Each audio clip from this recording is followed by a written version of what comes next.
morning, everyone. If we can start finding our seats, please.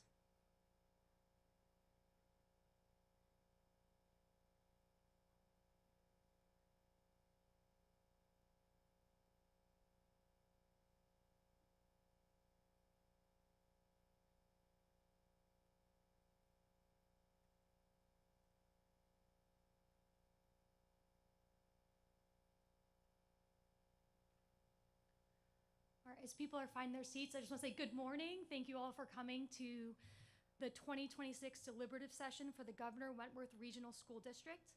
My name is Caitlin Murphy, and it's my pleasure to serve as your moderator today. To start, I'm going to introduce the people sitting to my left. When I announce your name, if you could just please raise your hand. Mr. Williams, Ms. Hewitt, Ms. Van Duzen, Ms. Burke, Mr. Bickford, Ms. Schillerith, Dr. Manning, Dr. Scheckler, Chair DeShays, Dr. Arakelian, Attorney Lohman, Ms. Oblenis, Ms. Legacy, Ms. Capone, and not at this table, but two people I'd like to mention is Ms. Tivnian, the Middleton School Board representative, and Mr. Sandlin, the student representative to the board, who may not be here today. Okay, so before we're delving into any substantive issues, I just want to review some of the preliminary matters for this meeting. We're happy to host those here today who are not registered voters within this school district, but I would like to remind you that you're guests of this district and you may not vote today on any issues, and doing so is a criminal offense. If anyone is not a registered voter within this district, will you please raise your hand? Okay, thank you. The purpose of today's meeting is to explain, discuss, and debate the articles before us. But the primary purpose is to determine the form of the articles that will appear on the ballot this March. So today, we are not voting on any substantive issues. That will be done in March. We are determining the wording of the ballot for the March election. Article 1 regarding election of the school board members and officers will not be discussed today. Instead, vote for your candidate of choice in March. I will, however, announce the candidates who are running for the open positions. For the at-large position, we have G. Thomas Bickford. For the Brookfield position, we have Dr. James B. Manning. For the Tuftonboro position, we have Brendan D. Gogran and Kristen V. Burke running. For the Wolfboro, we have Dana House. And then for moderator, I'm running again as Caitlin Murphy. Thank you for all those who are willing to serve. The remaining articles, Articles 2 through 12 that are up for discussion today, can be found in the annual report. Additionally, as we operate under SB 2, please remember that first, an article cannot be killed by tabling or passing over the article. Second, the default budget amount in Article 2 cannot be amended as that amount is fixed by law. And third, any wording that is prescribed by law also cannot be amended. While I do not follow any set parliamentary rules, we do want this to be an open discussion that is both kind and courteous to each other, so please be respectful. As warrant articles 2 through 10 were submitted by the board, I will recognize a board member to speak first. For Article 11, which is a petitioned warrant article, the floor will be opened. If the article is not amended, it will appear as is on the ballot. If it is amended, then the amended version will appear. For those of you who choose to speak, please use the microphone in the middle of the room so that we can all hear your questions and comments. And before starting, please state your name for the record. I will read each article before it's discussed, which will then be moved and seconded prior to the floor opening up for discussion. Once the discussion window is open, if anyone desires to amend an article or make a substantive motion, please try to keep it simple and straightforward to ensure that we all understand what you are requesting. Additionally, I will not allow an amendment to amendment on the floor at the same time. So for example, if we're in one article and we're deciding to remove a sentence, we must vote on whether we are removing that sentence before a second amendment, such as changing the amount of the money in the article, will be discussed. All motions or amendments require a simple majority to pass or fail. After a reasonable discussion period, I will entertain a motion to terminate debate or call the question. We will then vote if there's been an amendment, or we will move on to the next article. An article or motion that has been previously considered may be restricted from rediscussion through the passing of a motion to restrict reconsideration. Should a motion to restrict reconsideration pass, those who want to leave prior to the adjournment of this meeting may do so with the confidence that the restricted articles will not be reconsidered during this meeting. Please note, however, that if the motion to restrict reconsideration is not passed, any article may be reconsidered at any time prior to adjournment. Finally, we are only discussing issues regarding the subject matter which appears in the article. It'd be unfair and inappropriate to vote or discuss new substantive matters that have not, as there has been no notice that such subject would be discussed today.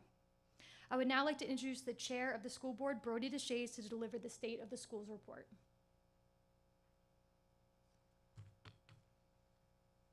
All right, there we go. First, I'm going to ask if we could all rise and recite the Pledge of Allegiance, please. Dr. Jim, would you lead us in the pledge?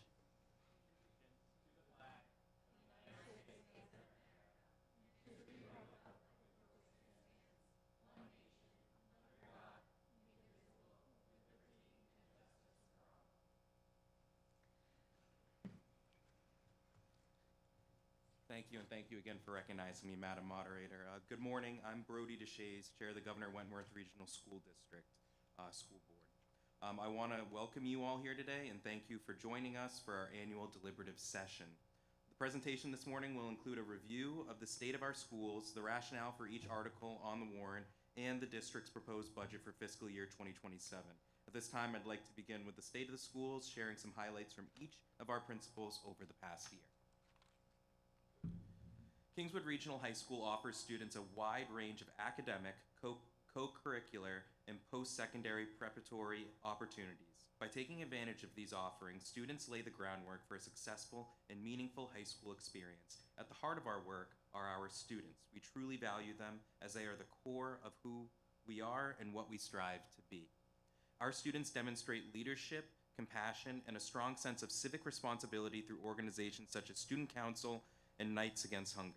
Through these efforts, students help supply Thanksgiving baskets and holiday gifts to numerous families in our communities and continue to actively work to address food insecurity, making a tangible and positive impact beyond our school walls. Academically, Kingswood students continue to excel. On last spring's advanced placement exams, our students performed exceptionally well, outscoring both state and global averages, underscoring the strength of our academic programs and the dedication of our faculty and students alike. We are also proud of our students' accomplishments in athletics and activities. Several teams achieved notable postseason success, including state championships and deep playoff runs. Our arts and music students, robotics team, and theater program have also enjoyed successful seasons, further showcasing the wide range of talents and creativity among our students. Kingswood Regional High School is proud of its traditions and many opportunities available to students. We encourage students to be active, engaged members of the school community and to build meaningful connections with staff.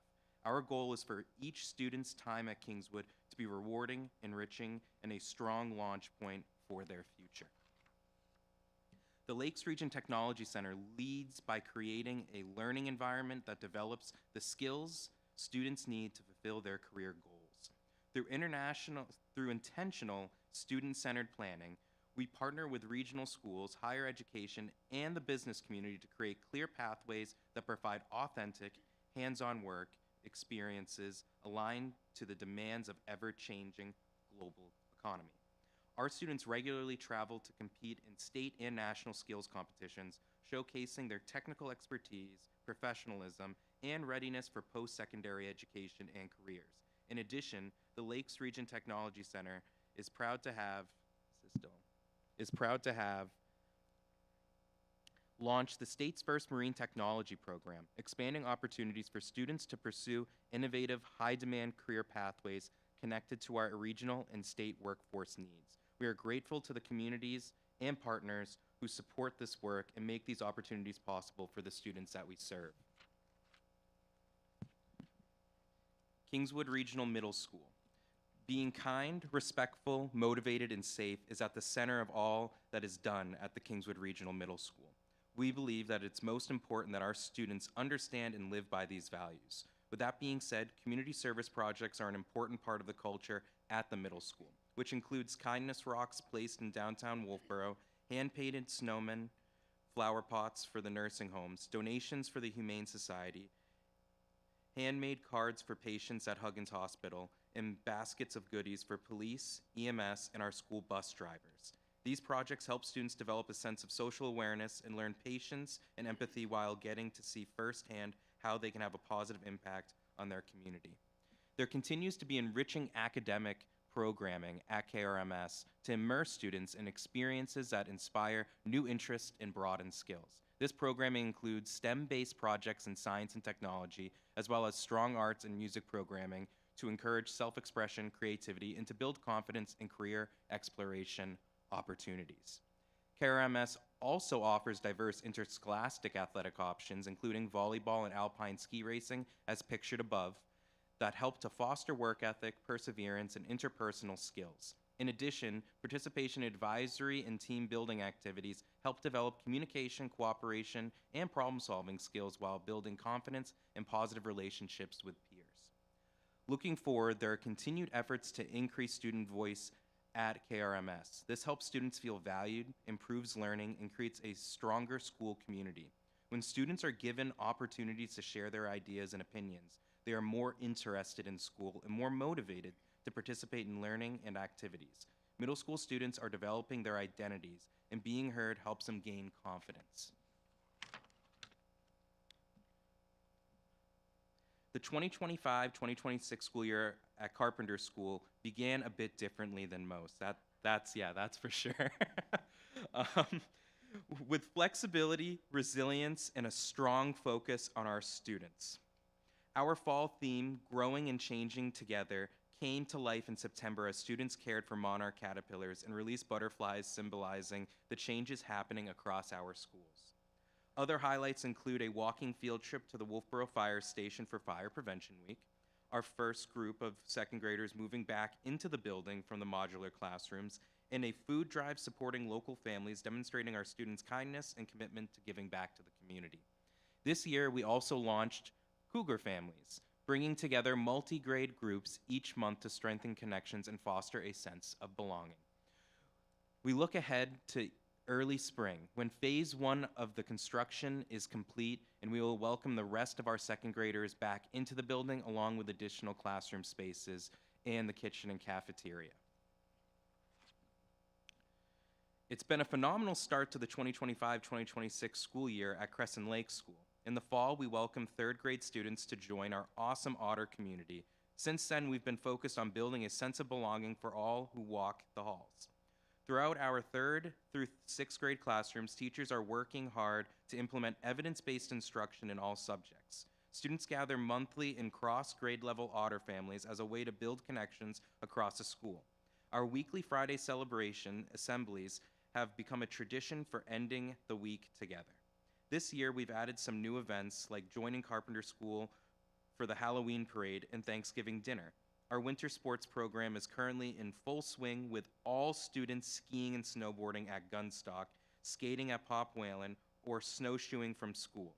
We also have 13 students from the Careers and Education program at LRTC, the Lakes Region Technology Center, who intern in our classrooms twice a week.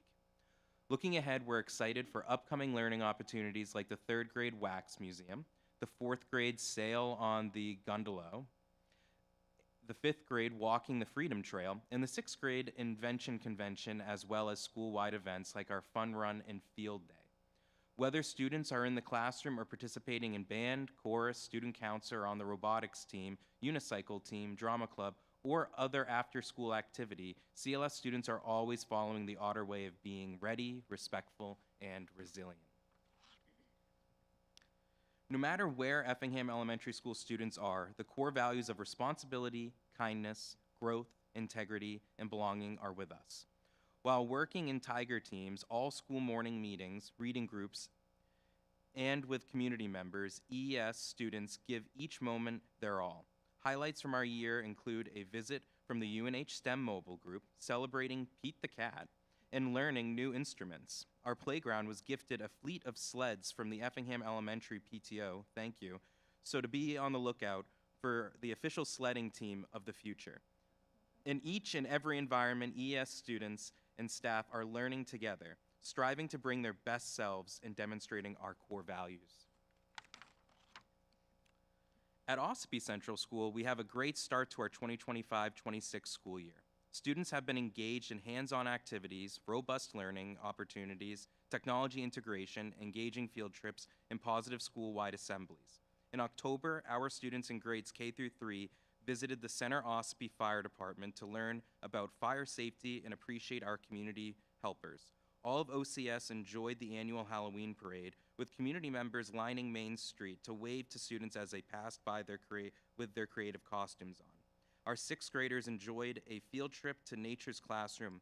In November, our 4th graders enjoyed their annual social studies unit learning about life during colonial times, in which we welcomed families to take part in traditional activities of that time. In January and February, students in grades 4, 5, and 6 enjoy a variety of winter activities such as skiing, snowboarding, snowshoeing, and ice skating through our winter sports program. Students in grades K, 1, 2, and 3 participate in winter fun through creative interdisciplinary team building and STEM activities. Ossipee Central School continues to focus on our core values of being respectful, be responsible, be safe. Our school mascot, Aussie, helps encourage our students to make good choices each day. Tuftonboro Central School is having a terrific 2025-2026 school year.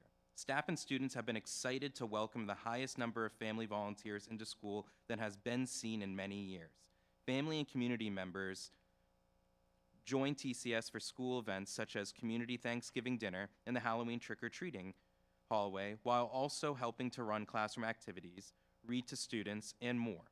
At TCS, staff and families know that at the heart of academic success lies students who feel that they belong in a school that is supportive, encouraging, and a welcoming place for all. The Tuftonboro Central School habits of being ready, a thinker, considerate, and a contributor are at the heart of all that takes place each day. New Durham School has had a vibrant and engaging year filled with learning, community, and celebration as an early adopter of the science of reading.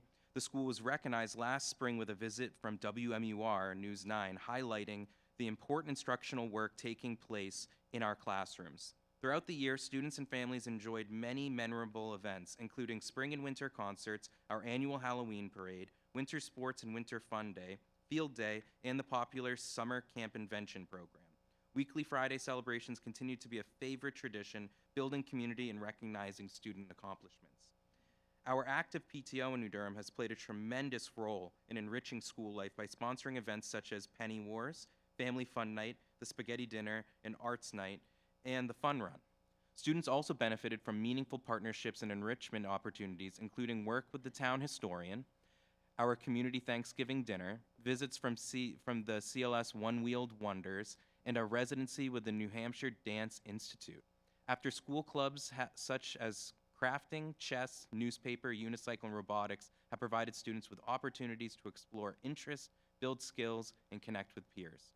At the heart of it all, New Durham School continues to be a model and celebrate the Wildcat way. Work hard, play fair, be kind, and be safe, as we foster a positive, supportive learning environment for all students. Before my closing remarks, I would like to extend my deepest gratitude on behalf of the entire board to our faculty, staff, administration for your compassion, dedication, tireless efforts on behalf of the school district community. Thank you also to the families and community members for your ongoing support, which allows us to remain the outstanding school district we are known to be. The students entrusted to us will always be at the forefront of our decisions and our aspirations as a board. That concludes my State of the Schools, and now I'd like to turn things back over to the moderator. Thank you.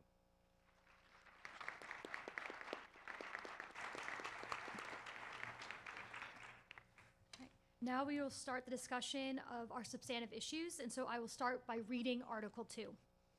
Article 2, the average cost per pupil for the preceding year as calculated in accordance with RSA 189:75 1A is $26,293.36. ELA proficiency, 54%, math proficiency, 43%, science proficiency, 34%.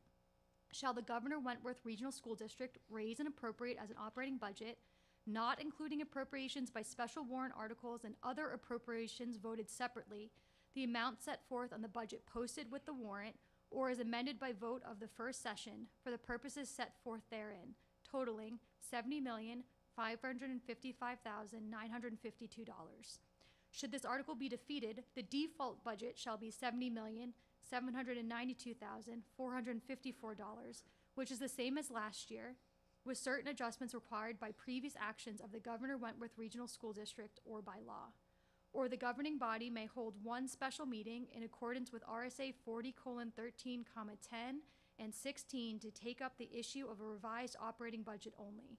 Note, this warrant article, operating budget, does not include appropriations requested in any of the other warrant articles.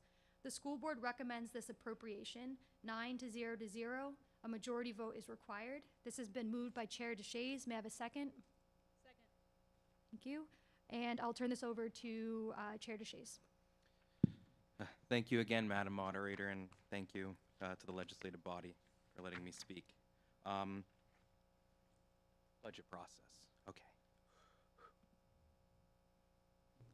The budgeting preparation begins in October with staff members in each school providing the school principal with their budgetary needs. Each administrator submits a budget to the SAU office. The business administrator and superintendent of the schools meet with each school leader to discuss the request.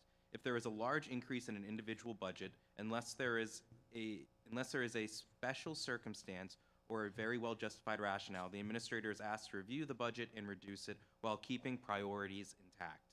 If any increase remains that doesn't have a strong justification, a second cut may occur. Personnel requests are made at the same time. Requests for positions may or may not proceed to the Finance Committee, depending on the strength of the rationale outlining the need for the position. This year, we discussed reductions in positions and a few additions. Public meetings to discuss the budget were held on November 18th, 19th, and 20th. Following these meetings, additional cuts were made in order to lower the budget further.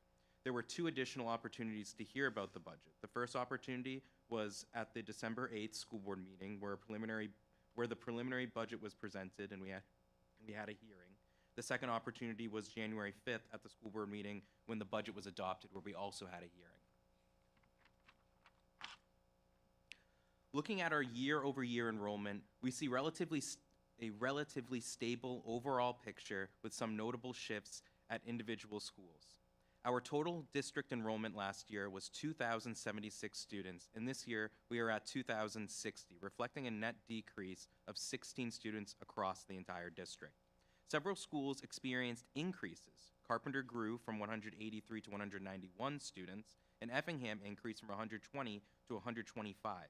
New Durham also saw an uptick from 144 to 150 students, and Ospey rose from 275 to 295. And continues its upward trend.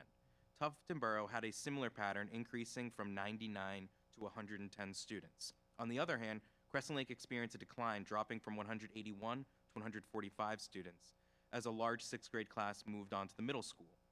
At the secondary level, KRMS decreased from 345 to 332, and KRHS LRTC shifted from 729 to 712. The overall story is that while we saw modest declines at the middle and high school levels and a notable drop at Crescent Lake, several of our elementary schools experienced growth, which helped keep our total enrollment relatively steady. This distribution will continue to inform our staffing and resource planning and long-term projections moving forward. Although the professional services line shows an increase at first glance, it actually reflects a decrease once the change to Lakeside Academy is taken into account. In previous years, this line included an ombudsman contract costing more than $300,000 to staff and operate Lakeside Academy, our alternative online program for students. Beginning next year, we are moving this program in district and hiring our own staff, resulting in an estimated 50% reduction in overall program costs. The remaining amount in professional services is tied to mandated special education services, not Lakeside Academy. You will also notice that the health services line is now zeroed out. In 2024, Huggins Hospital approached the school district regarding the school nurse contract and informed us that it was no longer financially feasible for them to continue providing nursing services unless their rates increased significantly beyond the typical 5% annual increase. Given those circumstances, the district and Huggins agreed to a 2-year phase-out plan. As part of the transition, our nurses will no longer be employees of Huggins Hospital and will instead become district employees. This year, the district will be posting for 8 school nurse positions to be employed directly by the district with the start date of July 1st, 2026. As a result, nursing salaries now appear in the employee salaries section on a later slide rather than under health services. The increased costs associated with bringing nurses in district is also reflected in the teacher union warrant article. Taken together, these changes reflect efforts to increase fiscal efficiency while strengthening direct district oversight of critical student services. On this side, the land and building line represents the remaining local share of the Carpenter Building project. The total cost of the project was supported through several funding sources. A portion was covered by the Buildings and Maintenance Trust, and another portion was funded through Primex as part of the insurance claim. The balance that could not be covered by those two sources needs to be included in this year's operating budget. The line therefore reflects only the final remainder of the Carpenter project costs that must be budgeted locally in the general fund.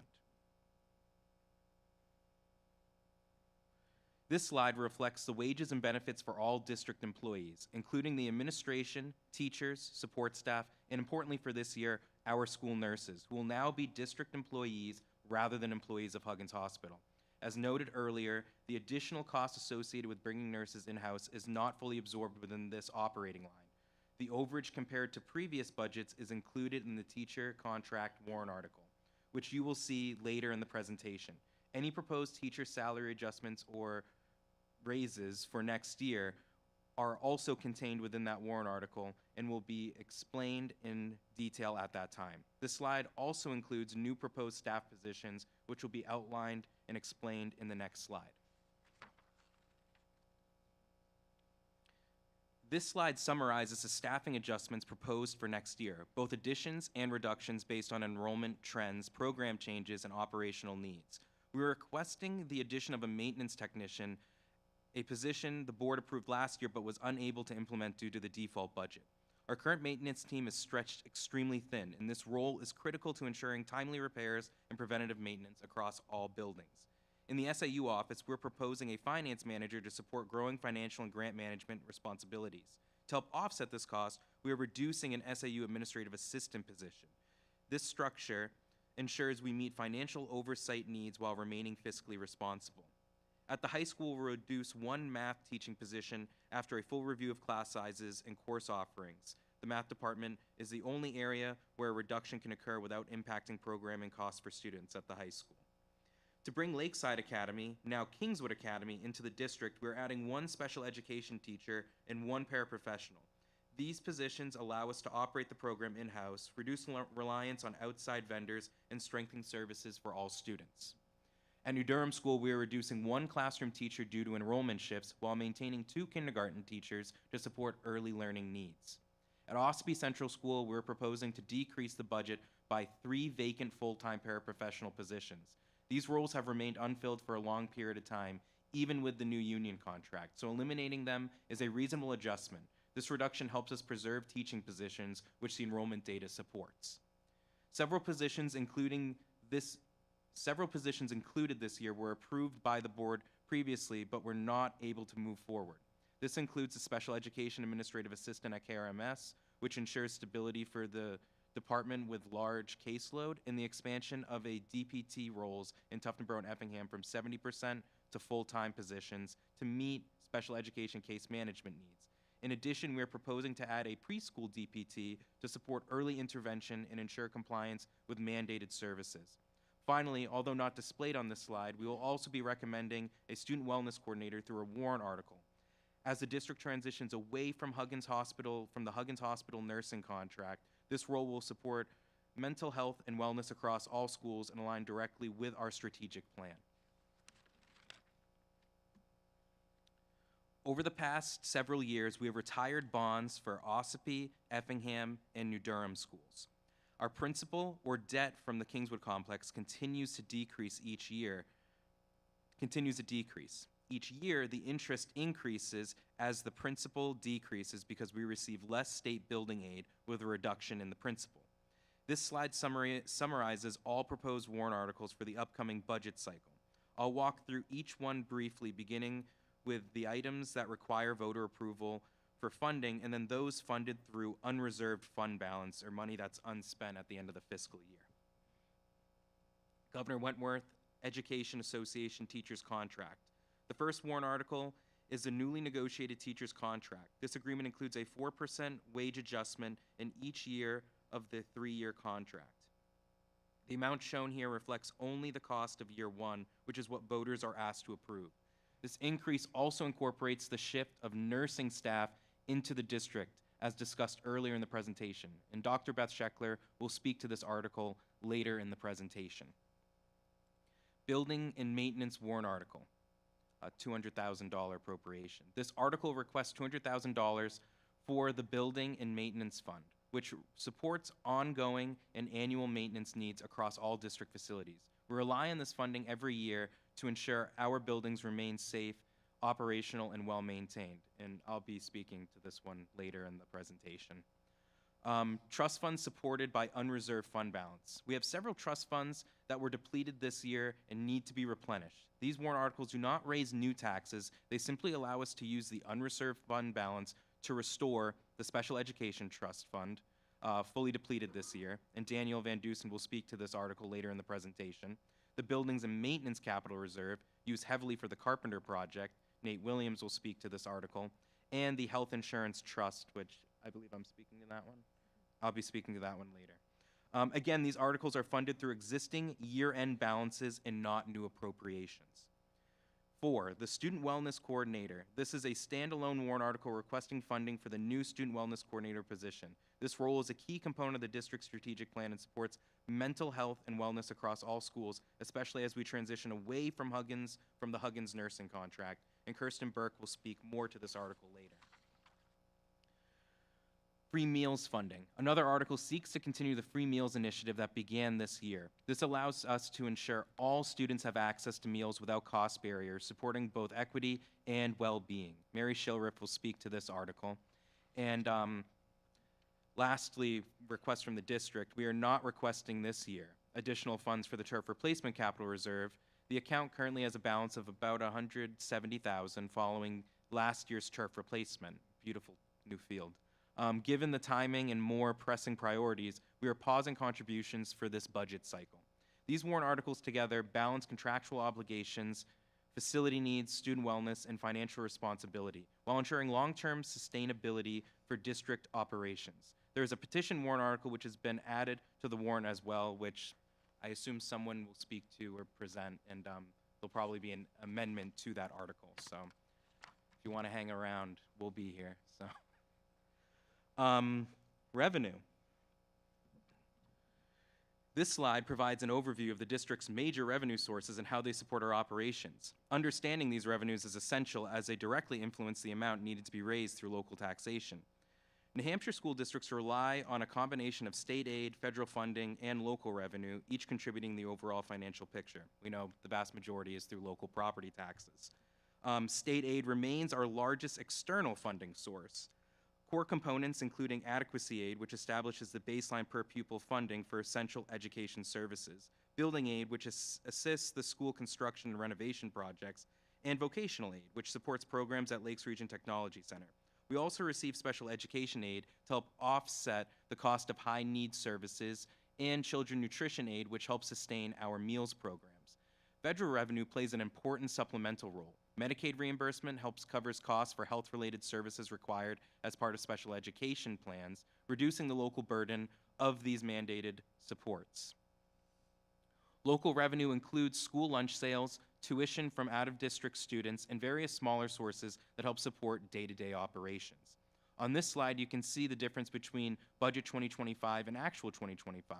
That difference represents the excess revenue collected over the budgeted amount. This excess revenue was applied directly to the school care health insurance assessment, which helped offset the substantial increase and reduce the impact of the local tax effort. Together, these revenue sources form the foundation of our financial planning and allow us to balance educational needs with responsible fiscal stewardship. The default budget for fiscal year 2027 is $236,502 higher than our proposed budget. The difference comes primarily from the middle section of the budget sheet, where the cost reductions made by each individual school in the proposed budget are not reflected. Essentially, the proposed budget shows the savings and efficiencies our schools worked hard to achieve, while the default budget represents a continuation of current spending without those adjustments. By adopting the proposed budget, we can implement these thoughtful cost reductions while maintaining high-quality programs and services for our students. So if you vote yes on the budget, your taxes won't go up as much. It'll be a smaller appropriation. If you vote no, the default budget is more than the operating budget, and we won't be able to implement new reforms that are increasing efficiency. This chart, this chart shows the potential tax impact of the budget. The difference between 2025 and the 2026 tax rate and the 2026-2027 projected tax rate per thousand is the following. Brookfield increases by 89 cents per thousand dollars of valuation. Effingham increases by 73 cents per $1,000 of valuation. New Durham increases by 96 cents per $1,000 of valuation. Ospey increases by 80 cents per $1,000 of valuation. Tufton Borough increases by 27 cents per $1,000 of valuation, and Wolfboro increases by 34 cents per $1,000 of valuation. The fiscal year 2027 default budget is $236,502 higher than the proposed budget because it reflects the continuation of current services and contractual obligations required under state law. The default budget includes higher costs in several areas where reductions or deferrals were proposed, including employee wages and benefits, insurance, transportation, fuel, and certain capital and equipment items. While the proposed budget incorporates cost containment measures and strategic reductions, the default budget restores these items to maintain existing services, resulting in the overall difference. And that concludes my budget presentation. I'll turn it back over to the moderator.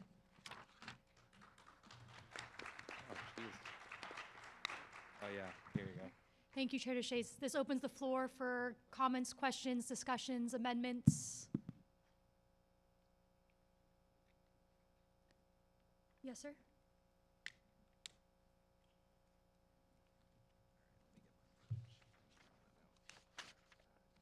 Grigory Petrov, here resident in town in Wolfboro. I have questions regarding the nursing transition. Is this the right time to ask, or should it be asked along with any of the other warrants? Sorry, will you repeat your name first? Grigory Petrov. Good. Thank you. So is your question about the budgeting of the nursing or about why the transition's happening? Could you give me some more information? Budget aspects about it, yes. Then this is the right time to ask, yes. Okay. So I have reviewed the articles. I have reviewed the podcast. The question I have is the line item of the 320,000. What exactly does it include? If it includes salaries and benefits, if it's a full amount for the nurses, or if it's an incremental amount, if there is something else that's already residing in the personnel budget. Got it. Yeah, so if I may, Madam Moderator, yes. Thank you for the question, and thank you for recognizing me to answer it, Madam Moderator. That $320,000 reflects the change from the contractual obligation to the cost for employing those employees salaried and benefits in the district. We're required to have a nurse in each elementary school, or each school, I should say. So that requires us to have 8 nurses. So that's the reflection there. Does that answer your question, or? Sort of. So you mentioned, and thank you for mentioning in your presentation because it wasn't in the written document. So you mentioned 8 nurses, right? So are you saying the 320,000 is to pay for the 8 nurses all in all? Because no, there's something else. It's the additional cost beyond the contractual cost to hire those nurses in-house, right? Or am I? Yes. So right now we have a contract with Huggins, and it's a certain specific dollar amount. Huggins is terminating that contract because they're essentially losing money providing us with nursing staff across our 8 schools. And so the cost beyond that contract to bring these nurses in-house so we can meet the mandated requirements is $320,000. Oh, great. Thank you for clarification, because otherwise 320 looked kind of very low for 8 people. I could imagine, and thank you for asking the clarifying question. Yeah. And another related question. So there are 2 features of the Huggins contract.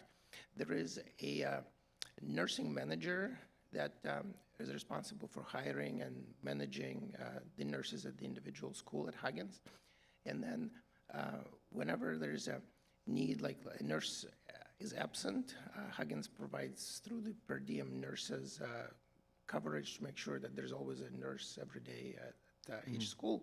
So I think the way I'm reading the budget, the new position that you have, the health and mental coordinator, is probably going to do some of those roles. So what I wanted to ask specifically to confirm, are you going to require like an appropriate professional certification, like so that the new position will be, from the nursing field, like, and will that person also be filling in, like, for any nursing absences, or how would you manage some of those things that Huggins currently provides? If I may, Madam Moderator. Yes. And thank you again for the question. Thank you for recognizing me. So there's kind of 2 parts to your question. First is the health and wellness coordinator that we're proposing on a separate warrant article, because that had somewhat of an impact, we think, on whether or not our budget passed last year, and we believe should be a standalone question, so then we can have an opportunity to debate, discuss, and educate the public as to the actual role and what they'll be doing, their responsibilities in our school district. And part of it will be working with building principals and administrators to help manage the nursing staff across the schools. The nurses will be certified. They'll meet all the state required certification to be a school nurse. I'm not sure if those are any different than other certifications or licensure that they get for being a medical nurse at Huggins. Now, regarding if there's an absence, like, for example, a nurse gets sick and they need to use sick leave, I'm going to have to defer to the superintendent and business administrator to discuss how we would do that. I assume we would work with maybe Huggins to get a per diem nurse, or? Yes, and we have substitutes now. Okay. So right now, we would go to Huggins and ask for a per diem nurse, and we have substitutes that we have from Huggins that would be able to support our district. And I also really want to flag, when I was a student in the district, we used to have in-house nurses.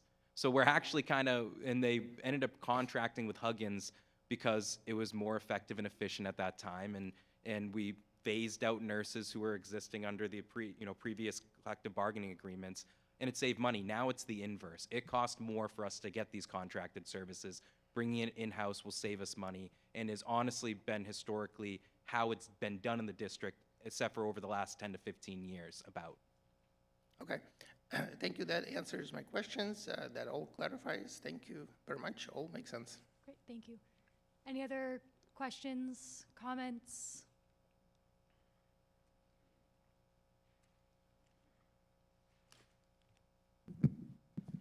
Hi, Bobby Bedman, Wolfboro. I just have a few questions, just as more of a layperson in the room, with the added language of proficiency scores. Could you speak to the people who are not sort of just were the taxpayers but were not in the district, to understand how these proficiency scores work? Are you asking like how they're Yeah, determined? just because they're part of the budget now, so I'd like to understand how more, I mean, because when you see these numbers, they can look scary, but if someone could sort of educate us on these proficiency scores, it would be helpful. Chair DeShays. Thank you. Thank you for recognizing me, and thank you for the question, Mrs. Budman. So the reason why these proficiency scores are required to be an article to our operating budget is because the state mandated it. So our state legislature and governor passed a law and signed it that requires the way that we draft our article to the operating budget to be done like this. I think a key part with proficiency scores is that they measure the percentage of students who are at grade level. Now, a downside to how they do the testing is that they do the testing prior to the end of the school year. So it's like asking a salesman in Q3 to meet all of his sales goals for the annual year at the end of Q4. So these numbers, you know, they reflect not at the end of the school year, and I would not say a true example of how many students are actually going to be proficient at grade level by the end of the school year. Now, we use it as like a baseline to get a general idea of where our students are at, and if we're really low in a proficiency score, potential needs to, you know, do earlier interventions in that subject, or to update curriculum, or to, you know, basically staff work with administrators to find a way to make sure the students are meeting those core competencies. But again, these proficiency scores, they're a little misleading, to put it frankly. I don't think they accurately reflect how proficient and how knowledgeable our students are and how hard our staff work to get them to meet those proficiencies. And then I have another question on that. When I look at that $26,000 per student, but I look at this fact in the data that the state is actually only funding $225,000 of special education catastrophic aid. So is the rest of that, like all of our IEPs and our 504s and maybe children who need a little bump up on their reading or their math skills, all those special education things that we fund, we're funding them directly without any state aid to that? Correct? Yes, we are. If I may? Yep. That is correct, yes. Okay. The Supreme Court has ruled, obviously now 10+ times, the state is not meeting its constitutional obligations to help fund public education, and that burden falls onto the rest of the property taxpayers. The state provided school districts with more aid. We can't just spend that money freely. It's not like unrestricted general funds. We have to utilize that as a revenue that decreases your property tax rate. So Okay. it's not like we get all this money and go, woo, let's spend it however we want, wherever we want. Decreases your tax rate and Okay. decreases the local tax effort. And I think there's a misnomer often discussed in the public that if we give more aid to schools, it means they will just spend more. No, it means that we have to apply it as a revenue. We have to report that to DRA, and it means your rate gets adjusted to decrease the local tax effort. Okay. So that 26,000 includes all special education. So it's not every student really costs 26,000. Some students No. might not cost Talking that, about the while average other cost per students pupil. cost us a little more. But the average cost per pupil amount doesn't include the special education cost, correct? It does? Okay. Okay. Yes, that 26,000 does reflect the average cost of students, including special education, but not every student costs the same to educate. Some Okay. students are, you know, they're very effective learners, can be very independent in the classroom and don't need as much hands-on attention from teachers. Some need more. Some need other additional interventions. And then some need services that we can't provide in the district, that we have to go out and have contracted services for people to come and to provide those services. And some we're required to send them to off-site programs and pay for all the transportation related to it. So Okay. some students can cost up to $250,000 a year to educate, and others, it's a de minimis impact when they walk into the building. Okay, and then I have another question. Is any part of this budget, have we added any costs due to the extra charter school in our district? Do we have like extra busing or any costs due to that new charter school?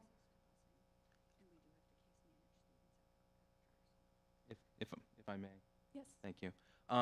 So we have not budgeted for extra cost. Okay. However, we are still required to provide transportation if it's requested. And there's ways that we can limit that cost onto the district's taxpayers. And also, we are required to provide special education case management. So there are services our public school district are required to provide at that publicly chartered school in Ossipee. Okay. And this is just me pointing out, I'm putting on a different hat right now. I'm not speaking for the whole budget committee in Wolfboro. I'm only speaking for myself as one elected leader on that committee. When I look at this 26,000, I then went and I researched the other high school in our community, and I looked at what the real cost of a private school in our community is. And this is only speaking for the town of Wolfboro, and again, this is only speaking for myself, not the budget committee.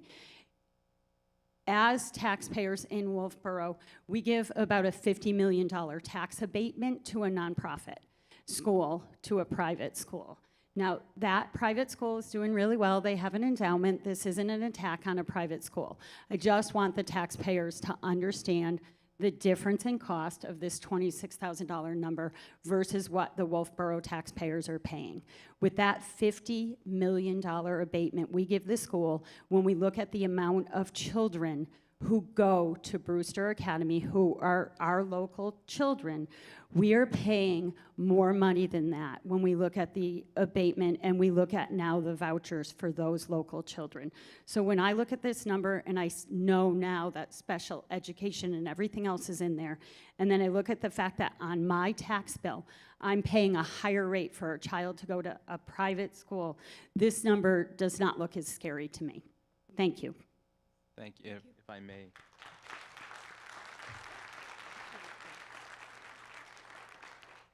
If I may, Madam Moderator. Sure.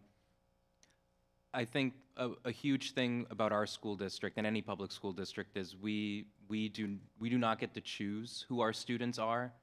We are required to provide equitable services to every single student that's a resident of the district who wants to attend our schools and all the services that we pay for. And I'm quite proud of the services that we provide and the staff who provide it. So that's all I'll say.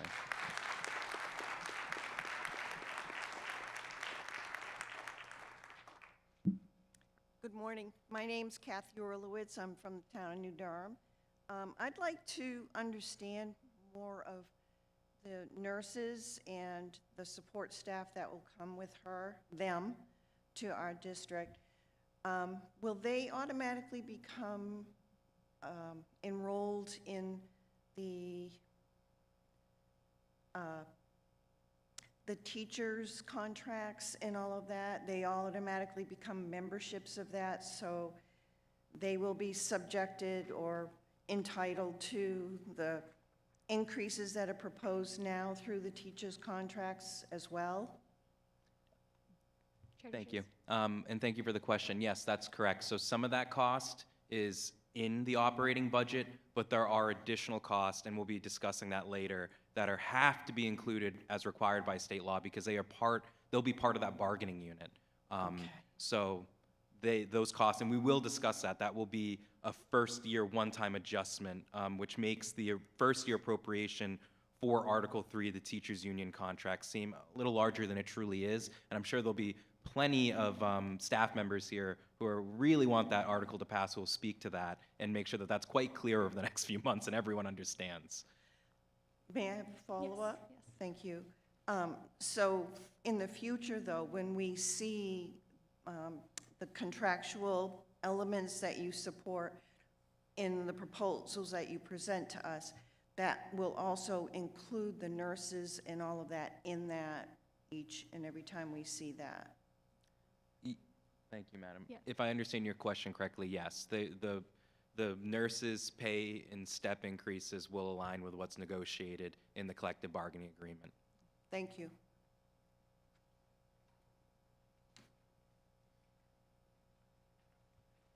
Scott Lounsbury from Wolfboro.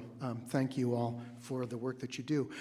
I assume that on the whole school board, there are heated discussions about about the finances of the district. I mean, you don't all come in there and say, yes, great, let's do it, let's go. I would imagine that you have disagreements. Am I right? Am I wrong? Chair DeShields. I'll speak from my perspective. I can't speak for the rest of the board, maybe some, but I would not call them heated. I would call Okay. them deep discussions, and Okay. thoughtful discussions. Excellently done. We are ready, critical thinking, and have good discussions. I think this year there's been a lot more consensus, though, on many of the issues, recognizing us going into a default budget, and just the fiscal climate's a lot different. We're not dealing with a proposed 6.1% increase in operating expenses and then a default budget of 5.9%, with having to make a lot of difficult choices. The choices this year, while some were difficult, it wasn't as abrasive as we made them. That's my perspective, having served on the Finance Committee and presented this budget now 3 times. Thank you. I just want to point out then that it is interesting and I think heartening that, that all 9 of you have suggested that we vote for each of the articles. Because to me, a board that has that kind of discussion and that are also taxpayers and citizens, you also are trying very hard to keep your own tax levels down, and I understand that. There's not a taxpayer, I think, in here who says, yay, let's pay more in taxes. Am I wrong? Including me. But I guess my point is that if the school board can come together and say, the school board recommends this appropriation 9 to nothing to nothing, that says a lot to me that we're getting the best that we can, and we are getting represented the best we can. Thank you. Yes. Yep. Sorry, Kayla. Kayla? No, you. Oh, thank you for your comment. And if you're interested in seeing some of those deep discussions in action, the recordings from those sessions in November are pretty illustrative of the kinds of things that we get passionate about. Ms. Hewitt. You got it. Go. I also just wanted to acknowledge, having been on the Finance Committee, that when the budgets were brought to us, I want to commend and acknowledge the work that our principals and administrators put into bringing these budgets to us. To your point, Mr. Lounsbury, there were some tough decisions made, and I think a lot of them were made before they even arrived at our table, which made our job a little easier.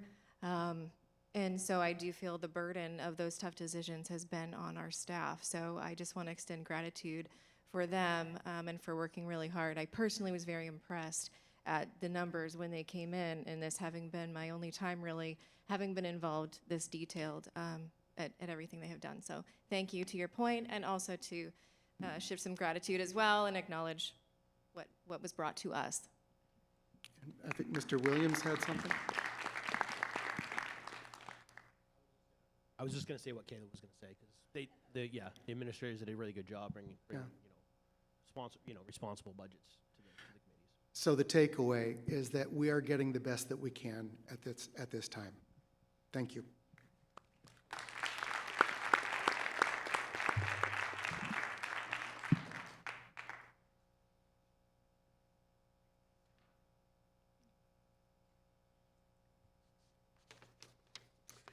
Hi there. Deirdre McCachran, Wolfboro. While we're talking about the amazing job that you have done, I want to commend you for that work. I want to commend all of the school administrators. I'm a former school administrator myself of a pre-K through 8 independent school, and I know how much work goes into that. I know how much you look at every line item in every department to see what you can cut. And I just want to say, this is a fantastic budget, and I think that we should pass it. I think the warrant articles are reasonable, and I think we'll look at each of those today as we go through them. And we could be doing better for our students. Not you, the state. So while we're discussing how much we need to raise in property taxes or manage in property taxes to pay for our schools, I hope that we will all keep in mind that even though the state Supreme Court decided again this summer that the state needs to be covering more of our local education costs, our local state representatives, Katie Peternell, John McDonald, and the ones from the other towns in our district, keep voting over and over again to avoid paying the state's share of the cost of an adequate education. And at the same time,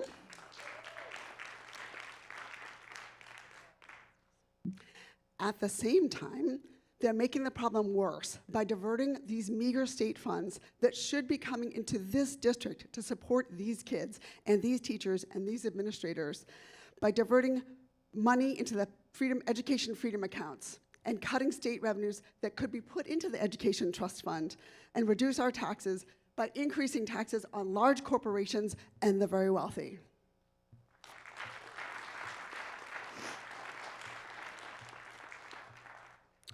Our local Republican state representatives, Katie Peternell and John McDonald, and the ones in our other surrounding towns, have repeatedly voted, at least 5 times, recently to downshift costs onto local property taxpayers via votes that siphon state education funding away from our local public schools to pay for private and religious school, HB 2, SB 295, to reduce state revenues, HB 155, and to block court-mandated adequate state funding for education, HB 550, HB 651, or 603. If you want more information on those, I'll help you look them up.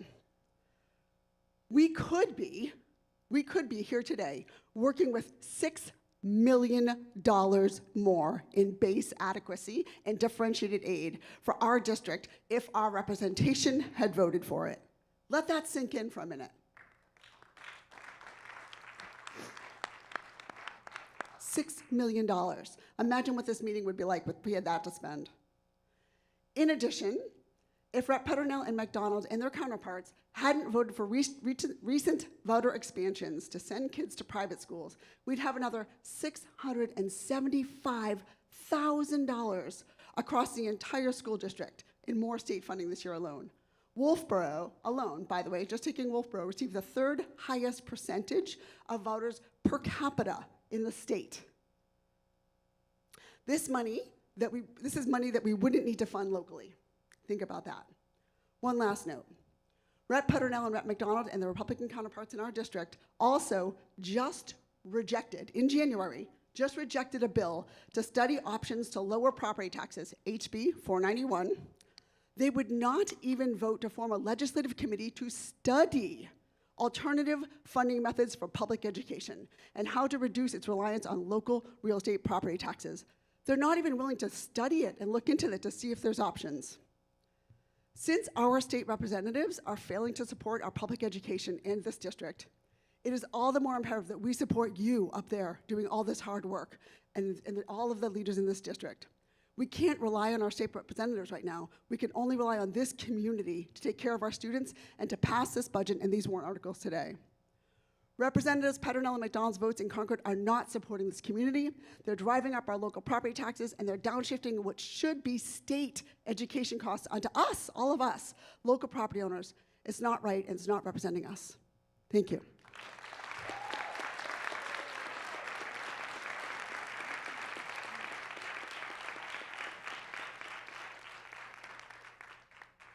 Seeing no other comments or questions on this article, oh, Mr. Perry?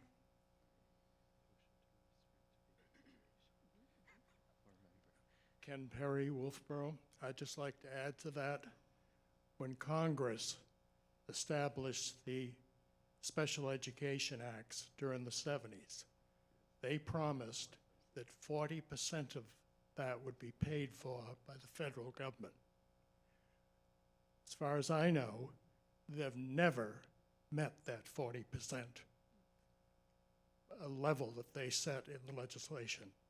That's another area where there are millions of dollars not coming from Washington that were supposed to in that Special Education Act back 40 years ago. Thank you. Madam. Just again, any comments or questions about the wording of this article is the primary purpose of today, and we have a bunch more, and I want to validate everyone, but let's focus on our primary purpose as well, okay? I do have a question about this, and I think that Mr. Deshays might be able to answer it. With the fact that we're having our deliberative before Concord's deciding on open enrollment, and open enrollment will be an issue, how is that going to affect our budget if this comes down? Oh. And I mean, I'm concerned just because that is a budget item, and how much do we get for students who come in versus the students that we pay to go out of district? Thank you. Thank you, if I may. Chair Thank you Deshays. for the question, Mrs. Woodman. We have, I think I can say deep concerns with some of the legislation related to open enrollment, specifically as to how it would impact tuition agreements that we've negotiated with other school districts, and also the potential loss of state aid if our enrollment decreases. But we're not always necessarily concerned too about the way our school district would likely potentially be a magnet, and it would make smaller school districts around us potentially suffer. So our concerns are multifaceted, where revenues that are much needed in our school district to bring in more students and increase our enrollment, those would be potentially lost. And we have been approached by 2 school districts that would like to increase the amount of students that they enroll 7 through 12 to about 100%.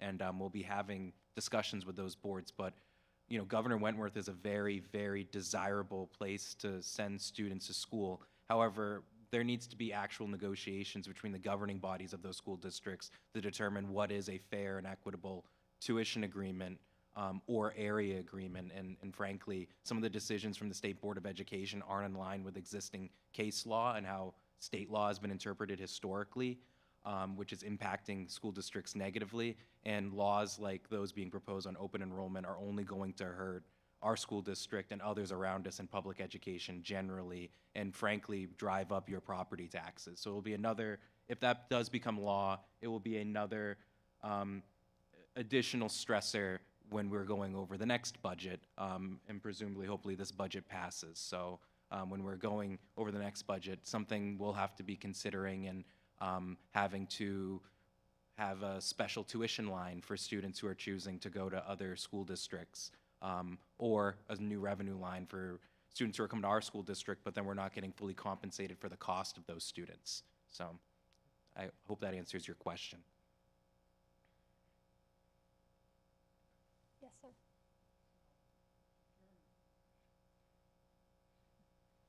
Thank you. Mr. Chairman, I think you alluded to it. But our district would actually be losing money on the school districts that are sending to us, because they don't have to pay what we pay per student. Yeah. We're going to be paying the difference for that.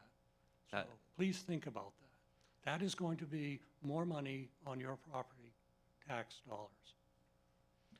I think to Mr. Bickford's point, if I may, yes, in that bill it would be, this sending school district will only be required to pay 80% of the average cost for educating a student, and that 20% difference would be borne by our property taxpayers. Any other questions, comments?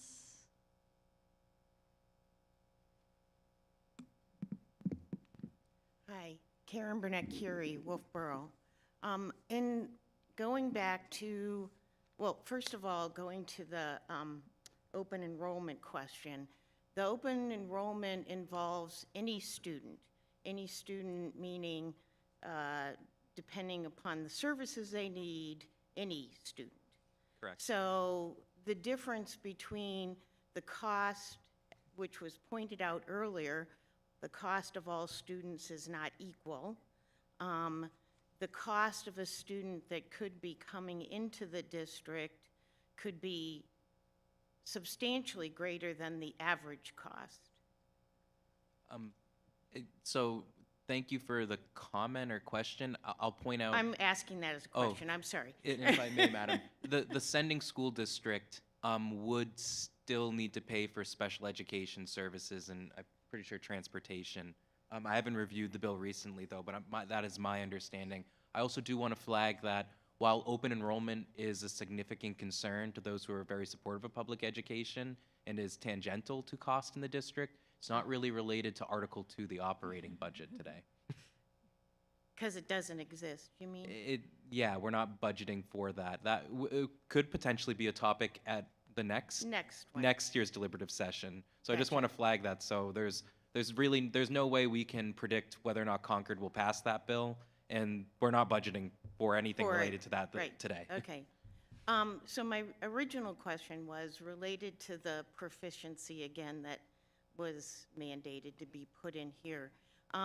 In looking at the use of the term proficiency and the one reference that was made in the explanation, which was grade level, is the grade, so I can look at that number and say 46% of our students can't read or write. I mean, what is the proficient, So, so if I'm not proficient, if I'm on the other side of the 54%, what does that say I'm capable of doing? Chair DeShays. So, pretty complicated question. We've had at least two 30-minute to hour-long conversations as a board to better understand this. So I'd encourage folks to go OSPE Central School meeting that we had in October or November. October, oh God, I don't, one of those two meetings, you can watch and see some of that discussion. But so the proficiency score is basically measuring at that time when the student takes the test, which is around February or March to my understanding, whether or not they are at grade level. And just because they're not at grade level on the state assessment, right? So they take there's a state assessment, the state regularly keeps changing its assessment, which makes this more difficult because the state isn't capable of doing many things, including helping us adequately assess our students or adequately fund their education. But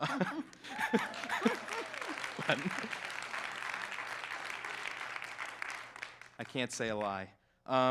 So I think in this 54%, it's saying when the student is assessed using the state assessment on this random day, that 54% were at grade level based on what the New Hampshire Department of Education and our, determines as grade level. That doesn't mean, though, that the other 46% are illiterate. It just means that they're still working to get to grade level. And many of them likely will be at grade level by the end of the year because they are still in school until June.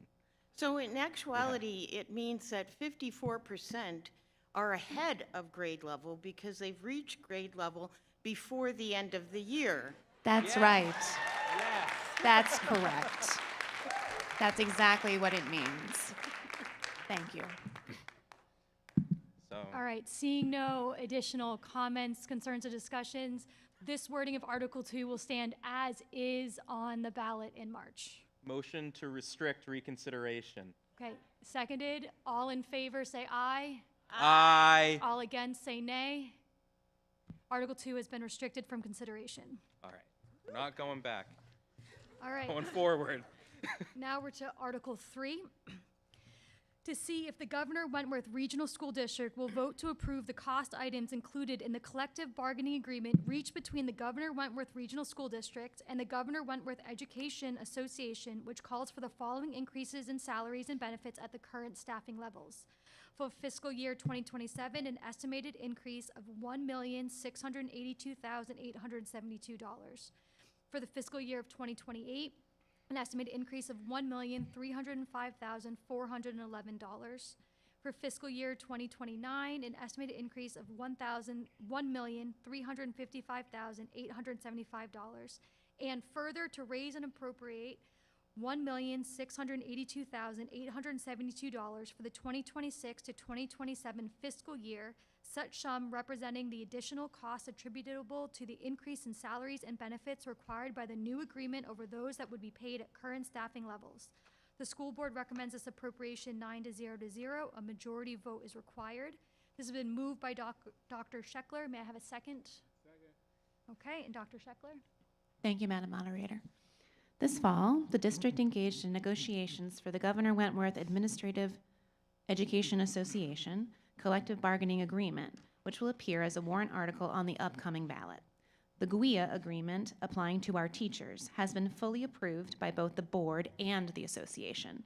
This 3-year agreement includes a 4% salary increase each year, reflecting our commitment and support to the teachers. Their work is fundamental to the success of our students, and this agreement ensures that we can continue to attract and retain talented teachers who uphold the excellence of our district.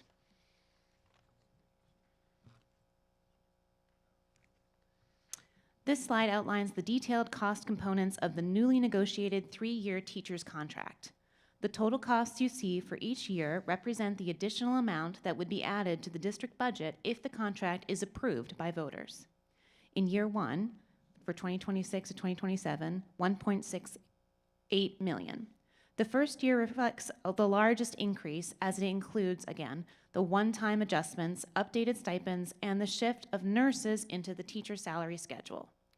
Key year 1 cost drivers include professional development, $50,000, additional district-wide professional development funding to support instructional improvement and CBE work, additional compensation and summer pay, $18,908 in total, contractual adjustments that occur only in year one, a new insurance buyback and life insurance cost, $57,454.50, updates to benefit-related provisions, sick leave at $25,376, contractual sick leave reimbursement. This figure continues in all 3 years. Stipends for department heads, team leaders, CTE leaders and advisors, and coaching. Updated stipend structures account for approximately $33,300, most of which are in year one only. The salary schedule, which is a 444 increase, $1.18 million. This reflects a 4-year increase in each salary schedule each year, beginning with year one. These raises continue across all 3 years and account for the majority of the cost. The CTE nurse salary schedule, $320,430. This is a major year one cost, reflecting the transition of nurses into district employment and placement on the salary schedule. This cost does not repeat in years 2 and 3. In year 2, 2027 to 2028, $1.31 million. Year 2 includes only the continuing contractual obligations, primarily the salary schedule 4% increase, which will cost $1.28 million, sick leave, $25,376, and the CTE advisor differential, a whopping $507. No additional stipends or benefit adjustments occur in year 2. Year 3 is similar. Salary schedule increase, $1.33 million. Sick leave adjustment, $25,376 once again. And again, that CTE advisor differential, $507. Again, salary escalation reflects the negotiated 444% pattern across the 3-year contract. In summary, year 1 is the most expensive due to one-time adjustments and the inclusion of nurses. Years 2 and 3 show steadier growth driven almost entirely by the salary schedule increases. These totals represent the marginal increase in the budget attributable to the contract each year and align with the negotiated 4% annual raises. This breakdown supports transparency around what is included in the contract costs and helps the community understand exactly where those increases come from. Thank you, Madam Moderator. Thank you. Any questions, comments, concerns about Article 3? Yes, sir.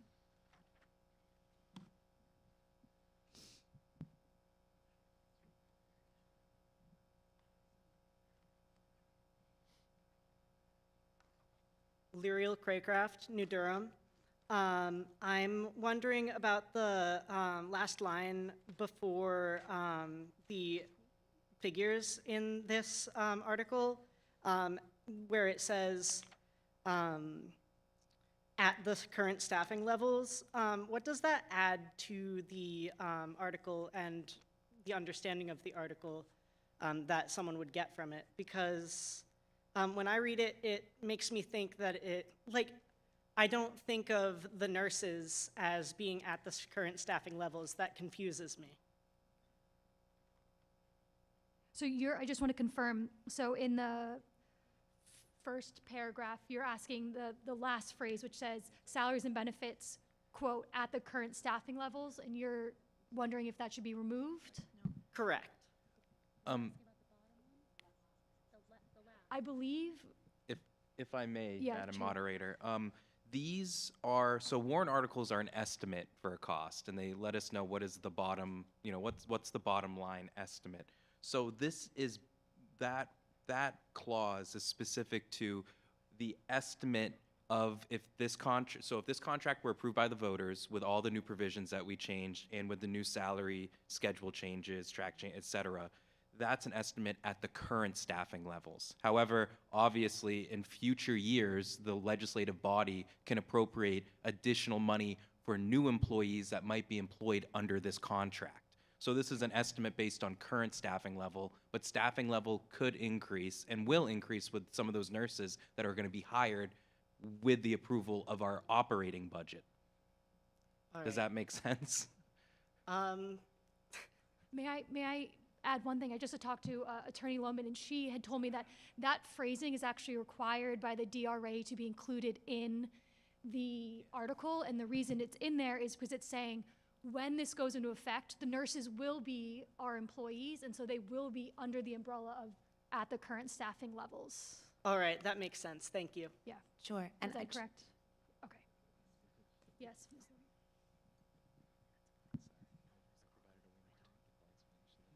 Just a quick couple of questions. How many employees does this fall under this contract?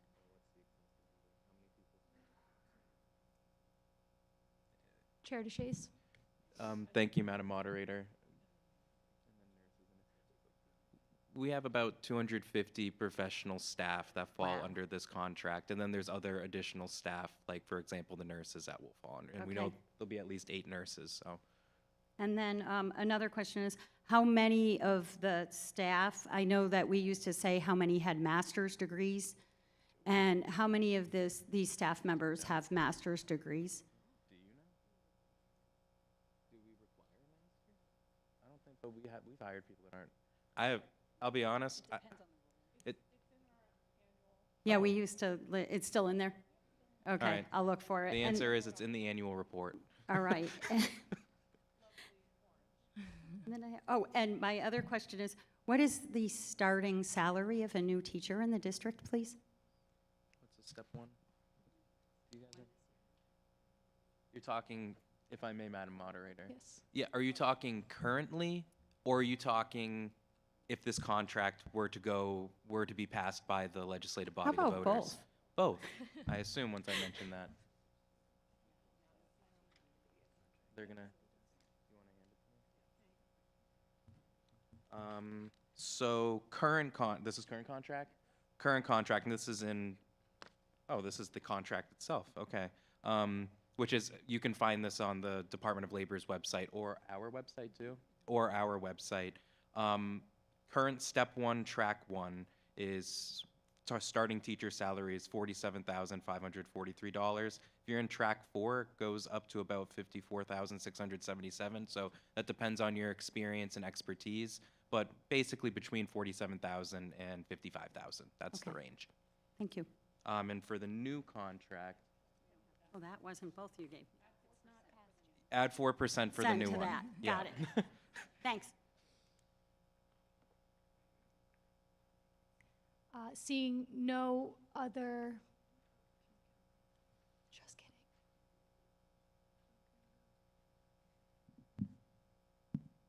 Good morning. Sorry, I was trying to give people a chance. My name is Kim Kelleher, and I'm a teacher here at the high school, the co-president of the Governor Wentworth Education. I'm sorry to interrupt. Can you share, are you a resident of this district? Yes, I live in Wolfboro. Wilford, thank you. Sorry, I was getting, yeah. The co-president of the Governor Wentworth Educational Association and a resident of Wolfboro. I have worked in public education in New Hampshire for more than 30 years. I appreciate the opportunity to speak today about the importance of public education and why supporting our local school budget and teacher contract matters, although I feel like I might be preaching to the choir here. Public education is one of the most vital responsibilities of state and local governments. It provides universal access to learning. It ensures that all students gain the knowledge and skills that they need to succeed. And here in rural New Hampshire, our schools are also the hub of our communities, places where families and neighbors come together for learning, events, and connection. Supporting our local budget ensures that students have the resources that they need to learn, grow, and succeed.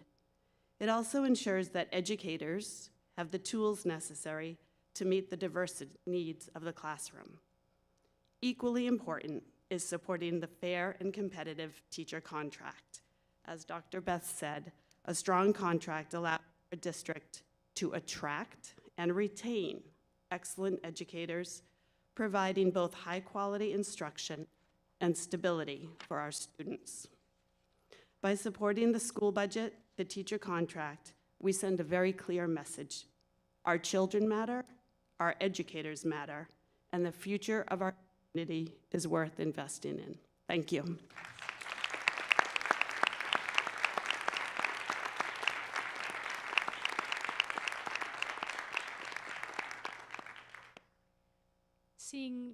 no other questions or comments, the wording for Article 3 will stand as is on the ballot in March. Motion to restrict reconsideration? We have a first, we have a second. All in favor say aye. Aye. All against say nay. All right, Article 3 has been restricted from reconsideration.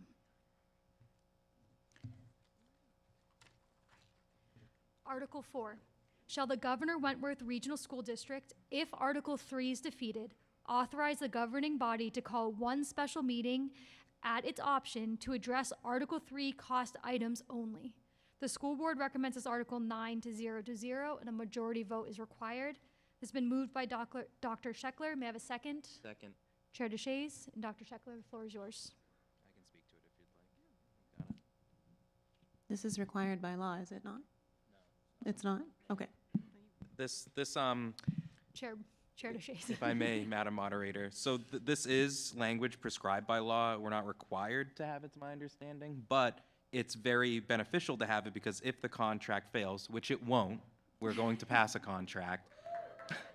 But if for some reason something sad happened on Election Day, we would be able to go and address cost items only in a special meeting, and then we would definitely pass a contract. But we're going to pass the first time anyways. But so this is just the legislative body empowering the board to be able to remedy what would be something that would be very sad and that we don't want to happen. So It's a bit of a housekeeping measure. Any questions, comments, concerns? Article 4 will stand as is on the ballot. we don't. Article 5, We can keep to see if the Governor Wentworth Regional School District will vote to raise and appropriate the sum of $135,000 for the purpose of hiring a full-time student wellness coordinator to improve health outcomes and overseeing nursing and counselors. The school board recommends this appropriation 9 to 0 to 0. Majority vote is required. It's been moved by Ms. Burke. May I have a second? Second. Ms. Burke, the floor is yours.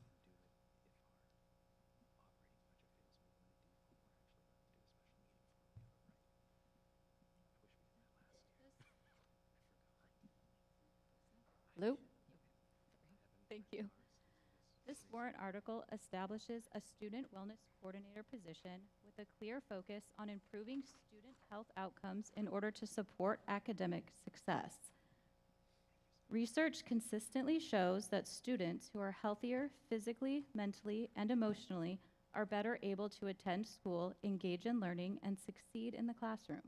This role is designed to provide the district-wide leadership and coordination across all areas of student wellness, including mental health, physical health, nutrition, and social-emotional well-being. Rather than working in isolation, the coordinator will ensure that our efforts in these areas are aligned. Evidence is evidence-based and focused on student needs. The key responsibilities of this position is overseeing and supporting our school nurses and school counselors. As these roles continue to grow in complexity, this position provides consistent leadership, guidance, and coordination to ensure services are delivered effectively and equitably across all schools. The wellness coordinator will also serve as a liaison between the district and community health, safety, and social service organizations. This allows the district to better leverage outside resources, avoiding duplication of services, and strengthen partnerships that directly benefit students and families. In addition, the coordinator will also help implement proven wellness programs, advocate for student health initiatives, and seek resources and grants to support wellness programming. The goal is to be proactive rather than reactive, addressing the students' needs early to reduce barriers to learning and improve long-term outcomes. Overall, this position strengthens our ability to support students' well-being, ensures better coordination of existing staff and services, and helps create healthier learning environments that allow students to thrive both academically and personally. And in really tiny print here, the Student Wellness Coordinator job description, the scope of work is enhance student health to improve academic achievement, coordinate efforts across mental, physical, nutritional, and social-emotional wellness domains, collaborate with schools, families, and communities to foster a healthier learning environment, Responsibilities include implementing evidence-based wellness programs and policies, acting as a liaison between the district and community health and safety organizations, supporting school nurses, counselors, social workers, and food service staff, advocating for wellness initiatives and securing resources for student health programs, leading and coaching to align wellness strategies across the district. Qualifications are a master's in education, public health, counseling, or related fields preferred, experience in education, human services, or program implementations, strong skills in communication, facilitation, and collaboration, commitment to confidentiality and diverse communities. Thank you. Questions, comments, amendments? Seeing none, Article 5 will stay. Oh, Ms. Budman? Sorry, just because I know some of these words are scary to some people when they hear some of the language I just heard. I just want to ask questions. So this person will also be a grant writer, bringing grants into the, is that what you stated? Would you like me to answer? Or okay, I'll answer. If I Chair Dishes, yes. Thank you, Madam Moderator, for recognizing me, and thank you for the question, Mrs. Budman. So they would be implementing grants, they wouldn't be writing grants. Wouldn't be writing grants. Yes, so okay. the finance manager position that we're proposing in the SAU office, they would probably help with some grant management, potentially writing, correct?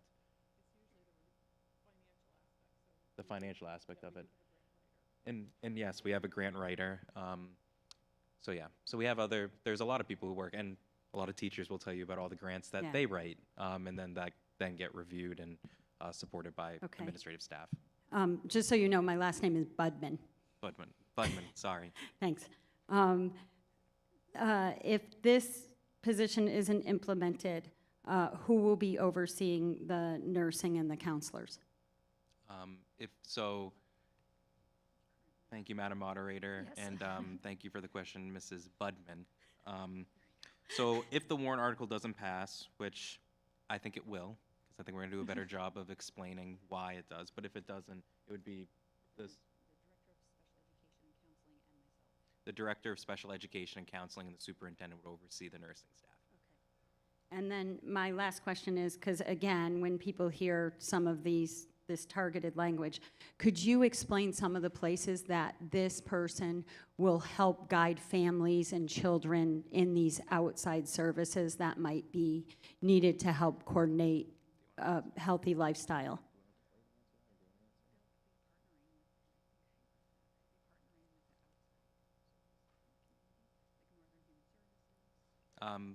They would be partnering with outside agencies like Northern Human Services or other local agencies that provide services, certified licensed professionals.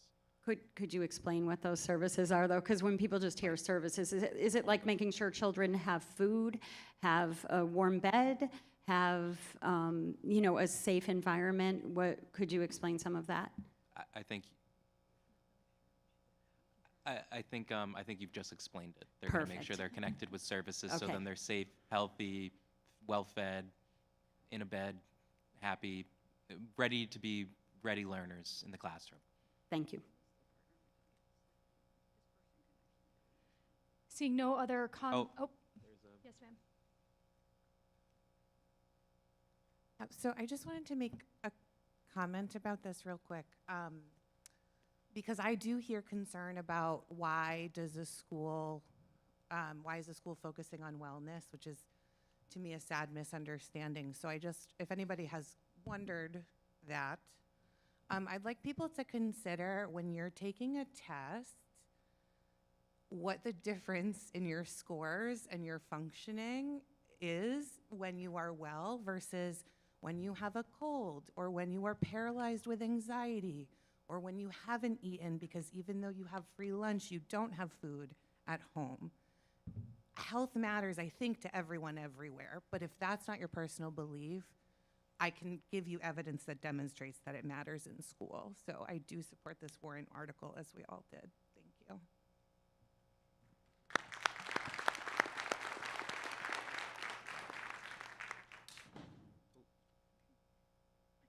Now, seeing no other questions or comments, the wording for Article 5 will stand as is on the ballot.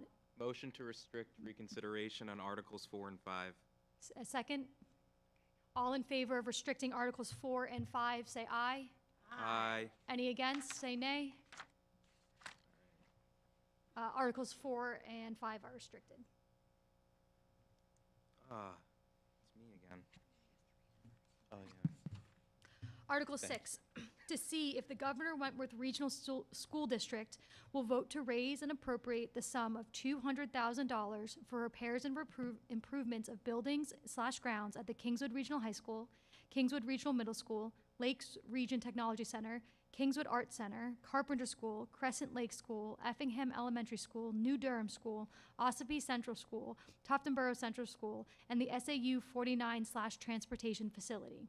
The school board recommends this article 9 to 0. A majority vote is required. This has been moved by Chair DeShays. Is there a second? Thank you, and the floor is yours, Chair DeShays. Thank you, Madam Moderator. Each year, the board puts forth a building and maintenance warrant article for capital improvements. It has varied between $150,000 and $200,000. As we consider the priorities for this warrant article, should it pass, I'd like to take this opportunity to highlight some of the projects completed in progress because of voter support for this warrant article last year. Each year, the district completes ongoing maintenance projects across all 10 of our schools and the Kingswood Arts Center. This work is an essential part of keeping our buildings safe, functional, and welcoming for students, staff, and the community members who use these facilities. Much of this maintenance is preventative in nature, addressing key issues early, before they become emergencies, as we saw at Carpenter School, and helps avoid more costly repairs down the road and extends the life of our buildings and systems. These projects are planned thoughtfully and spread across the district to ensure that needs are addressed equitably and responsibly. Typical maintenance work includes roof replacements or repairs, compressors, and components for heat pump systems, and door and window replacements when they are no longer energy efficient or secure. Flooring is replaced as needed to address wear and safety concerns, and lighting upgrades improve both energy efficiency and learning environments. Ongoing work also includes plumbing repairs and upgrades, which are critical to maintaining healthy and fully operational buildings. While these projects may not always be highly visible, they are essential to daily operations. Well-maintained facilities support student learning, staff working conditions, and community use, while also protecting the district's long-term investment in its buildings. This annual maintenance approach allows the district to plan ahead, manage costs responsibly, and avoid disruptions to instruction whenever possible. It reflects a commitment to the stewardship of community resources and to provide safe, reliable spaces for teaching, learning, and the arts. So, New Durham School. This project addresses needed software and server upgrade for the Siemens heating control panel at New Durham School. The current system is running on the Windows software from 2002, which is no longer supported and limits our ability to reliably manage heating and cooling. Upgrading the system will allow for better control, monitoring, and efficiency of the school's heating and cooling, improving comfort for students and staff while reducing the risk of system failure. This upgrade is next on the facilities project list for this year and represents a necessary replacement to keep the system functional and supported. So, future improvements. Across the district, several facility improvements are planned to address aging infrastructure and enhance safety, functionality, and long-term durability. At the Kingswood campus, the parking lot lights are currently too dim to provide adequate illumination. The existing fixtures cannot support higher wattage, so we have received a quote to replace them, which will improve visibility and safety for students and staff and visitors. At Crescent Lake, several projects are planned. The far right section of the roof, original to the 1997 structure, is scheduled for replacement. In addition, the bathroom flooring in the 6th grade wing hallway will be updated, and the media center carpet, also dated back to 1997, will be replaced to address wear and maintain a welcome learning environment. Effingham Elementary School will complete the replacement of the rear gym roof, which is the final section that still needs attention. At the SAU, the back parking lot remains unpaved, forcing buses to park on wet dirt. This has contributed to corrosion on district vehicles, and paving the lot will protect our buses while improving site conditions for staff and visitors. Together, these planned improvements reflect a proactive approach to maintaining safe, functional, and long-lasting facilities across our district.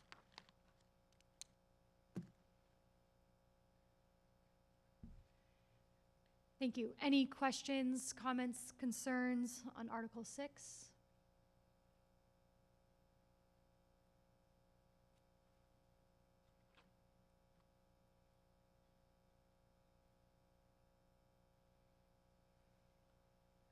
Hi, I'm Amy Edmonds, resident of Wolfboro. I'm wondering about the buildings and grounds for the high school athletic fields. There was a problem there in August. The fields were brown. Yeah, so I was just wondering if you all are planning on putting any money towards repairing those fields, which used to be really beautiful. And now, unfortunately, after the summer, they deteriorated pretty badly. The soccer team had to, and the middle school soccer team pretty much played on dust.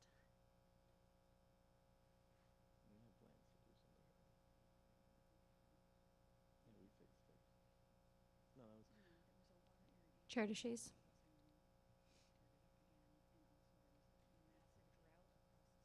Yeah.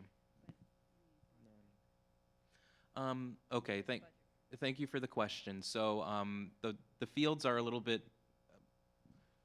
bit of an anomaly because of what happened last year.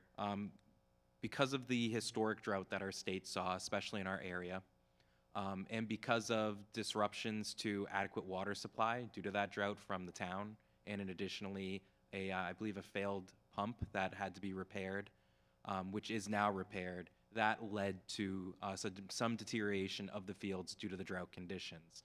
There will be continued preventative maintenance that's done and improvements to the fields. So there are plans to make sure that those fields are brought back to their historic quality, and so that'll take time. I mean, we can't do it right now because there's like 2 feet of snow on the ground, but we'll be doing it as we get into the spring and the summer.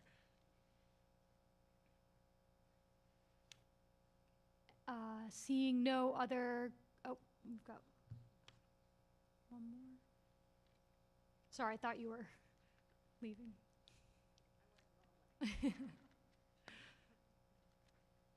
Hi, Dana House, resident of Wolfboro. Thank you, Amy, for reminding me. I'm really excited to hear about the improvements to the lighting on the parking lot in the high school. As a parent of kids who are in and out of there all the time, it's really nerve-wracking. I actually just said something to my daughter about it the other night. I know that the lighting at the field at Alumni has been an issue for several years. I believe we're currently out of compliance with some of the regulations regarding that lighting. I'm just curious to know if there's any future plans to do something about that.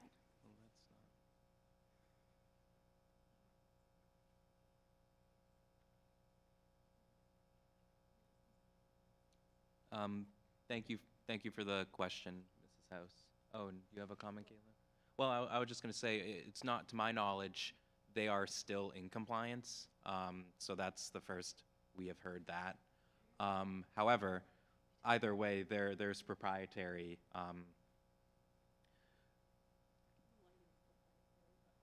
So what is that? So if the lighting's proprietary, what does that mean? Got it. Got it. Okay, that makes sense. So because the lighting is proprietary, you can't just replace specific sections of the lighting. You have to replace the entire fixture, which is expensive. So, you know, Mrs. House will be on the board soon because no one else ran for the Wolfboro seat. So we'd be happy to, when you're a board member, that can be a priority that we set to figure out how we're going to get funding and deal with those lights if they aren't in compliance. And I'd love to learn more about it. So, Ms. Hewitt? We did actually discuss the lights, those specific ones, I believe, at a buildings and maintenance meeting. So I do know that our maintenance staff is aware, and that was exactly to what Kathy O'Blen has shared was the problem, and what Mr. DeShays then shared. So it is on their radar, and so to your point, I think that would be a great issue to bring forward.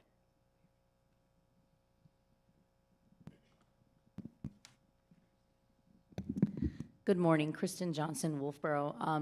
I'm Just thinking that the community, as they consider all these articles, might just appreciate some clarification regarding the ongoing construction at Carpenter and how that project does or does not factor into this article. I think everybody's supportive of that ongoing project, but also curious as to where those funds continue to show up as we finish and wrap up that project. Thank you. Chair DeShays? That'll be addressed in Article 8 because the funds for that project were from that trust fund, and obviously there are funds currently budgeted for that are contractual. For sure. So just for clarification, that project is not reflected in this article. No, it Thanks. is not reflected in this article. Seeing no other comments or questions, the wording for Article 6 will stand as is on the ballot in March. Article It's like 7. 1 million teachers.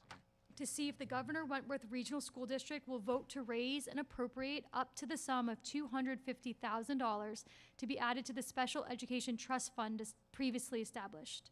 This sum is to come, this sum to come from the June 30th, 2026 fund balance available for transfer on July 1st, 2026. No amount to be raised from new taxation. The school board recommends this appropriation 9-0 to 0. A majority vote is required. It's been moved by Ms. Van Duzen and it's seconded by Mr. Williams. All right, Ms. Van Duzen, the floor is yours. Thank you. The special education budget is developed through a collaborative process involving the Director of Special Education and Counseling Services, school principals, the superintendent, and the business administrator. This work focuses on planning for the diverse and evolving needs of students and staff while maintaining fiscal responsibility and ensuring compliance with all legal requirements related to special education and related services. Currently, the Governor Wentworth Regional School District serves 347 school-age students who are eligible for special education services, which is down slightly from 354 last year. This represents approximately 16% of the district's total enrollment of 2,080 students, which remains below the New Hampshire state average of approximately 20%. In addition, the district provides services to approximately 60 preschool-aged children, ages 3 and 4, with identified disabilities. While the district's overall percentage of students receiving special education services is below the state average, there are patterns and trends within our schools that significantly impact student needs and, as a result, the overall budget. Special education costs are not static and can change quickly based on individual student needs, placements, and required services. One of the most significant challenges in budgeting for special education is the unpredictability of certain costs and the lack of regulation on service pricing. Needs can arise at any point during the year and may include contracted services, specialized equipment, tuition placements, or transportation. Last year, the district was required to access the Special Education Trust Fund to address unanticipated costs. While this proposed budget reflects our best forecast based on current trends and historical data, having a healthy trust fund remains essential to the district's financial stability. The two primary cost drivers in the special education budget continue to be contracted professional services and tuition costs.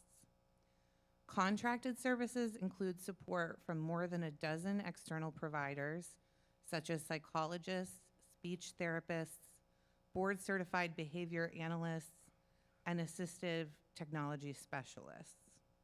These providers are not district employees, but their expertise is critical to meeting student needs. Tuition costs include both in-district specialized programs and out-of-district placements at the elementary, middle, and high school levels. While the district is committed to educating students in the least restrictive environment within their community schools whenever possible, The nature and severity of some disabilities require more specialized settings. This warrant article asks voters to support adding up to $250,000 to the Special Education Trust Fund using available fund balance rather than new taxation. Approval of this article helps ensure that the district can responsibly and promptly respond to unexpected special education needs without disrupting programs, staffing, or the broader operating budget. The school board unanimously recommends this warrant article as a prudent and proactive step to support students, protect the district's financial health, and uphold our shared responsibility to meet the needs of all learners. Thank you. Any questions, comments, concerns, amendments to Article 7? Ms. Budman? One quick question. How much is in the fund balance? Isn't it like depleted? Yeah, we depleted it. I already did. Yeah. We had a hearing and we depleted it because of ongoing increasing special education cost, and I think as Mr. Perry alluded to earlier in the meeting. No, I mean you're transferring $250,000. How much is in the account that you're transferring from? This is unreserved fund balance, Ms. Budman. That's what I'm asking. How much is in that? I know you give it back to the towns at the end of the year normally, right? We do not. We've never. So for a cooperative school district Yeah. to be able to have unreserved fund balance that they carry over, they need approval from the legislative body. We have never gotten approval from the legislative body. We do not carry unreserved fund balance. That's why we structure our warrant articles this way. So That's the why- only unreserved fund balance we're allowed to put into these accounts are those funds, specific amounts that the voters approve. So everything else goes directly back to the taxpayers to decrease the total tax effort in their municipality. I guess that's what I'm asking. The part that normally would be going back, what is that balance that this is coming out of? We don't know until we finish our year end. Okay. So we might Okay. not have the money, so then we just won't. That's now, my question. I will say to the legislative body out there, the order of the warrant articles determines what gets funded first. Yes. And so we've ordered these warrant articles in a way that we think meets the district's priorities for unreserved funds that need to go into specific trust funds. So clearly, we've prioritized putting $250,000 in unreserved funds at the end of the year. This is a special education trust fund over a few other trust funds that we're trying to replenish. So that leads me to my next question. Should there be a sentence added to this if at the end of the year there are no funds available? Should this be in a way? It's not only is it not allowed, it's not wholly necessary. It's if we have the 250,000 at the end of the year, we transfer into the trust fund. If we Okay. have any amount less, we transfer it into the trust fund, but we can't exceed transferring more than 250,000. If we have $0, there's nothing to transfer. Does that make sense? Yeah, I guess that's my question then, because if these funds are needed and there's no money left at the end of the year in this fund balance, how then are we going to be increasing this special education trust fund if there are no funds at the end of the year to expend? We won't, but it's also more likely we get the warrant article passed this way and we make prudent financial decisions to use to have funds available at the end of the year versus asking the residents and taxpayers to increase the tax effort $250,000. We've historically done this and it's historically Yes. worked well. Okay. Ms. Budman, I also spoke to the attorney, and she mentioned that this is the language that the DRA recommends, and I think that's a strong reason why the school board has also worded this article this way, just for your information. So there is a chance, even if this passes, this money will not go into this fund if we do not have enough funds at the end of the year. That is correct. For any article that we use unreserved fund balance to Yes. fund it, that is correct. There is a potential that that money won't be there. And Okay. again, that money is appropriated based on the order of the articles. Okay, thank you.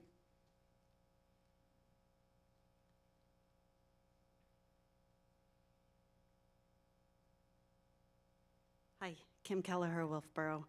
As much as I love the spirit of this warrant article, I am curious, is this warrant article, this amount of money that we would take going into next year, is that impacting our budget this year currently?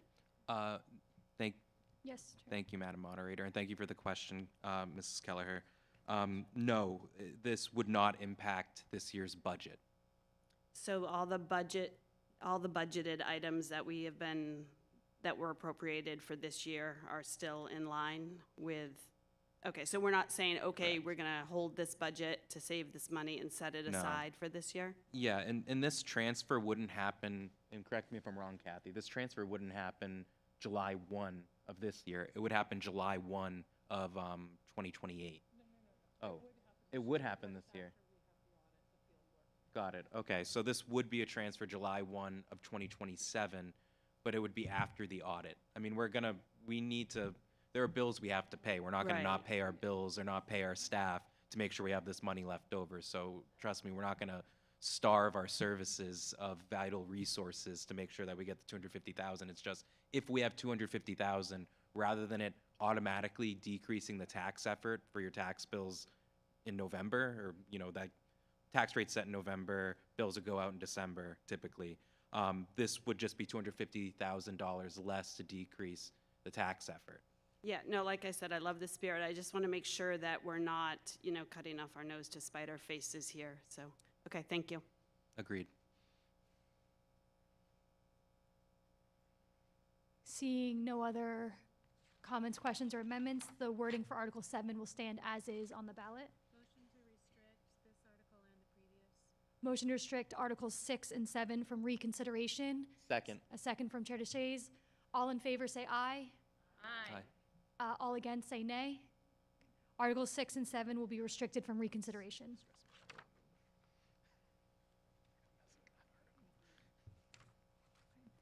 Article 8, to see if the Governor Wentworth Regional School District will vote to raise and appropriate up to the sum of $50,000 to be added to the Maintenance Capital Reserve Fund previously established to maintain and repair schools. This sum to come from the June 30th, 2026 fund balance available for transfer on July 1st, 2026. No amount to be raised from new taxation. The school board recommends this appropriation 9-0 to 0. Majority vote is required. This has been moved by Mr. Williams. A second? Thank you, and Mr. Williams, the floor is yours. Thank you. So the Maintenance Capital Reserve Fund warrant article is a request for $50,000 to be added to the Maintenance Capital Reserve Fund. This fund was established in the 1990s. It's specifically designed for large maintenance projects. Unlike the operating budget, the fund is in this account carry over from year to year if not used.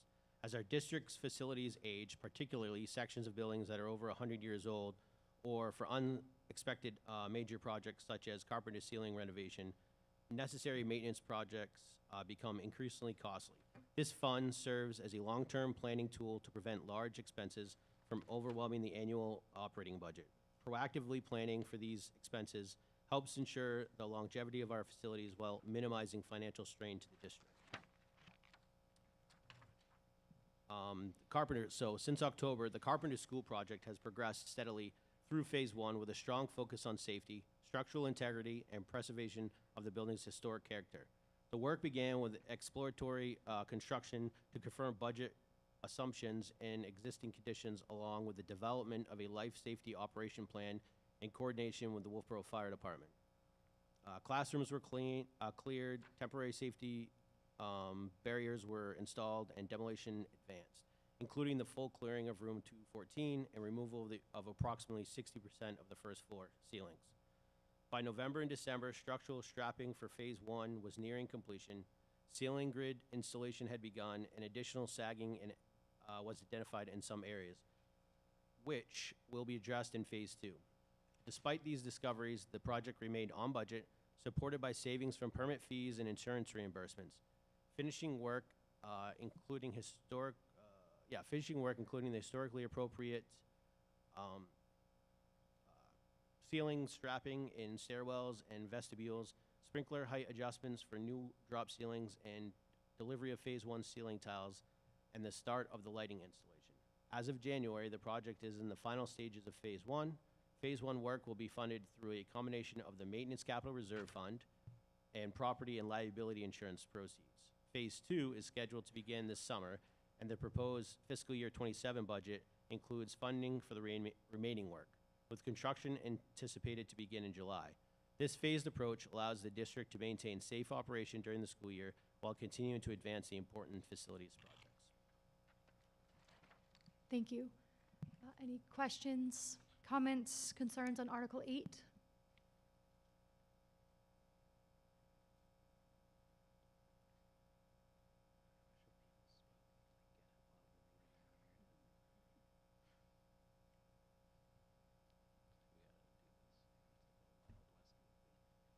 Karen Burnett Curie, Wolfboro.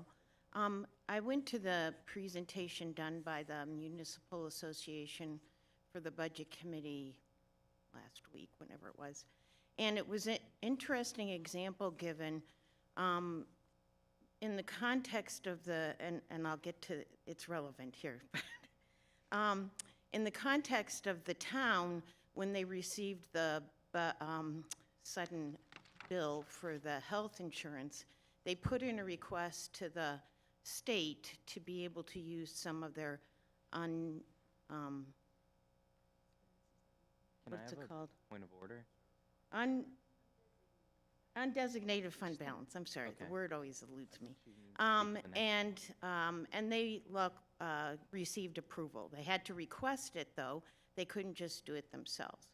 In explaining that, the person brought up the fact that in a different school, in a school system, they had requested that they use some of their unreserved fund balance, which was, must have been at the end of the school year, because normally, it's my understanding that school districts don't keep their unrestricted fund balance. They have to use it to lower the tax rate. But anyways, they made a request to use their unrestricted fund balance to repair a non-functioning heating system for their school, and it was denied.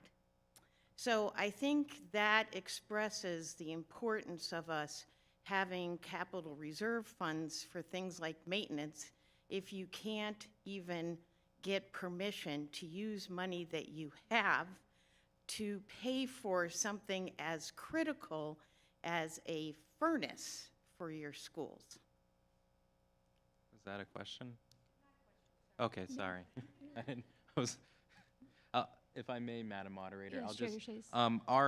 our reserve funds that we've established, so first, these reserve funds are established with approval from the voters, the legislative body. So that's the first thing to flag. And when they're established, it is clearly written in the warrant article, who are the agents to expend, which is who has the authority to determine that you're allowed to expend money from that fund. Our warrant articles are set up in a way where we ask the legislative body for the money, and typically we do it from unreserved funds because historically, there are some cooperative school districts that do keep unreserved funds, somewhere between 0% and 3% is what's allowed by statute. We've never asked for that. We just ask for an appropriation into these funds of those unreserved funds with approval of the voters, and then the school board is agents to expend. So the district's voters have approved us as agents to expend, which is why when the Carpenter ceiling collapses, we don't have to wait until the next annual town meeting. We were able to hold a public hearing and expend the funds to pay for that project. So it allows additional flexibility. So just to clarify some of those things so people understand the process. Thank you. Seeing no other comments, questions, or amendments, the wording for Article 8 will stand as is on the ballot on March. Article 9, to see if the Governor Wentworth Regional School District will vote to establish a health insurance expendable trust fund per RSA 198:20-C, 5, for the payment of the school district's share of employee health insurance premiums or special assessments for employee health insurance, and to raise and appropriate the sum of $50,000 from unreserved fund balance to be placed in the fund.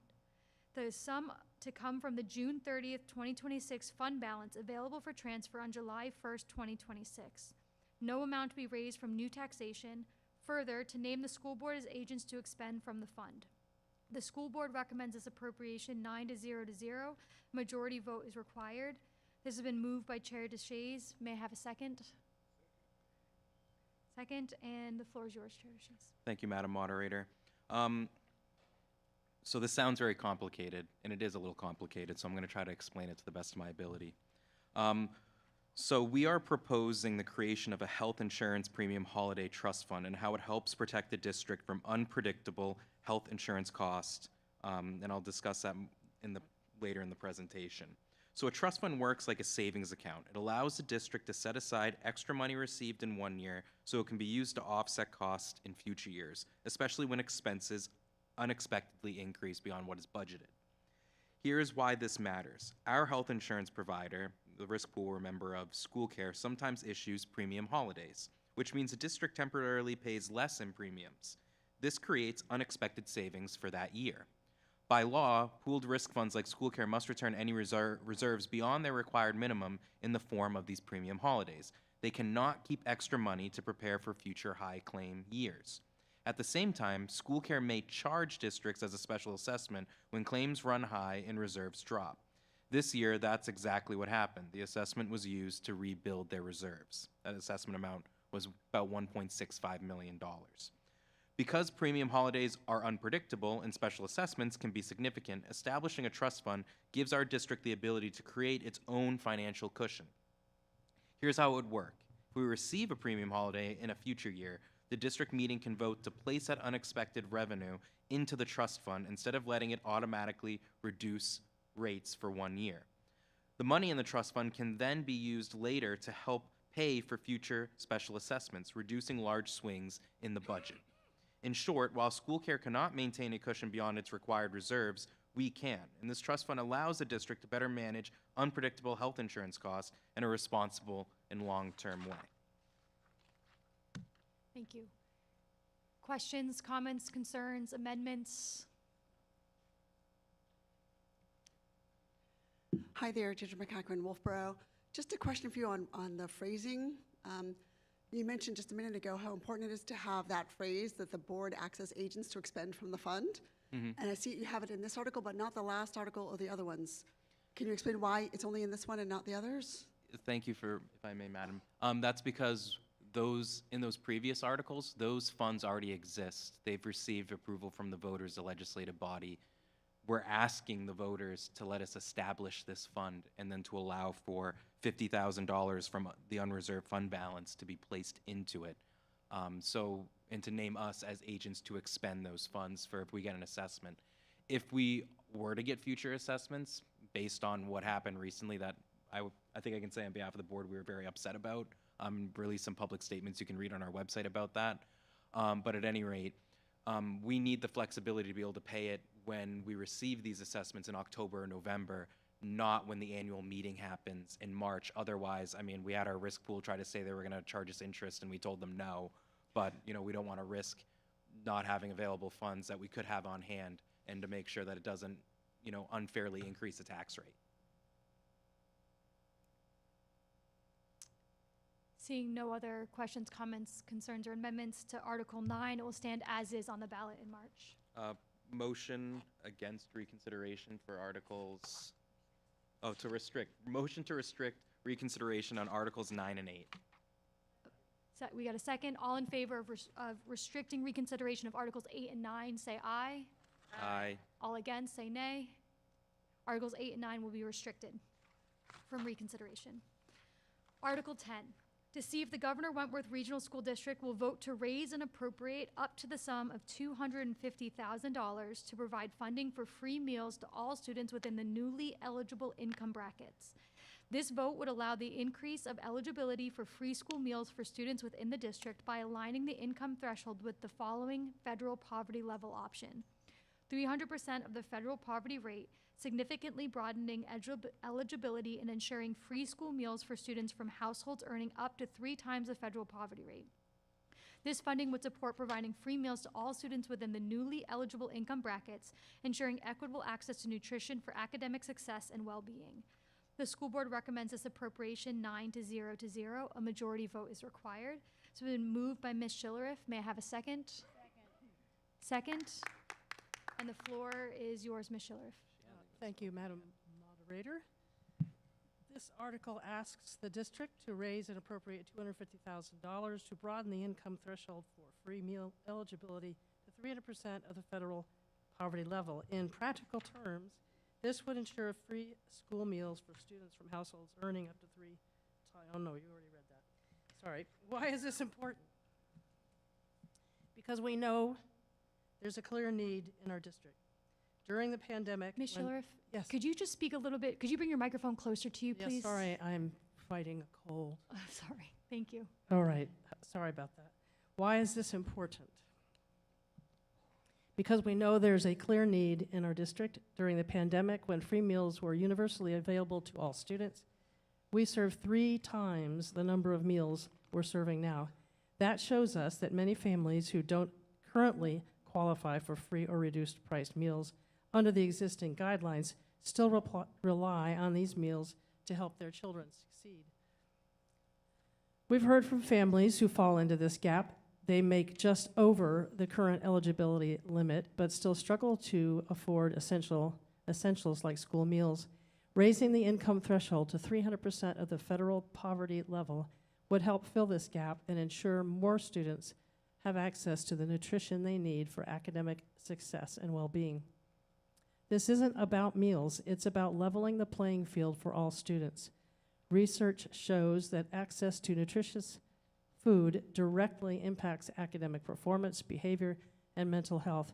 By supporting this article, we're making an investment in our students' futures and ensuring that no child in our schools has to worry about going hungry during the school day.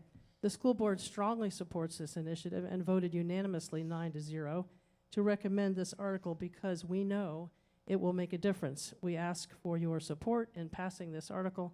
Together we can address this critical need and help our students thrive. Thank you. Thank you.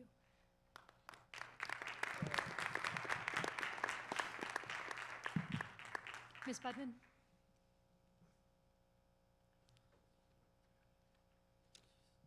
Thank you, Ms. Schillereth. I have a question now that we're 5 months into our first year of doing this because we passed this same warrant article last year. How is that going, especially with what we saw through the fall and what we're still seeing, that some of our grants have been removed for food subsidies? Are we seeing an impact in these first 5 months? You have that data, so. Ms. Schiller? Well,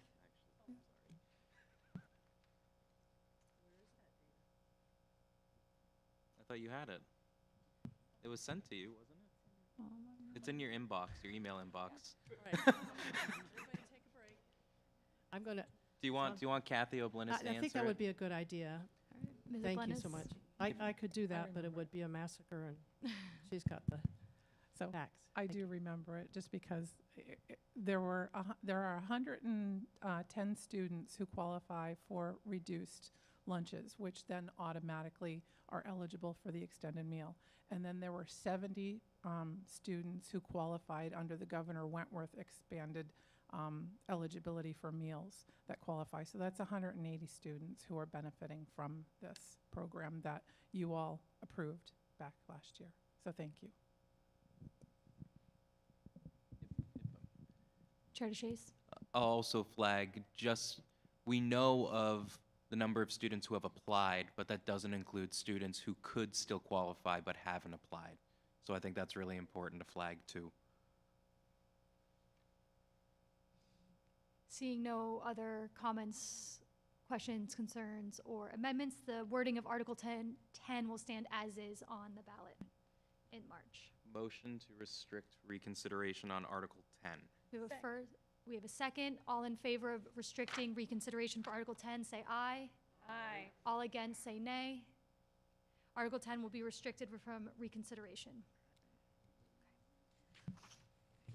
Article 11, by petition of 50 or more eligible voters of the Governor Wentworth Regional School District to see if the district will vote to establish a playground capital reserve fund under the provision of RSA 35:1 for the demolition and rebuilding of SAU 49 school playgrounds and to raise and appropriate the sum of $150,000 to be placed in this fund.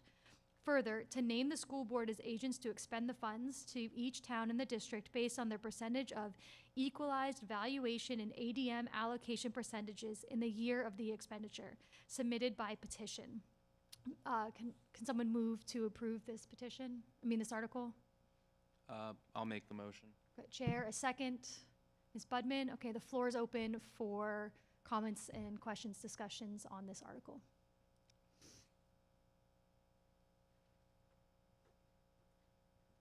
Hi, Bobby Budman again. Wolfboro, this article, this petition warrant article is being placed forward on the warrant to establish a capital reserve fund. For those who don't understand a capital reserve fund, it's kind of like a savings account. Our SAU's playgrounds are primarily fall on the backs of each town. The problem with that is if a town cannot expend money in that year, our children go without playgrounds, and our playgrounds really should be tasked to our SAU, not to our towns.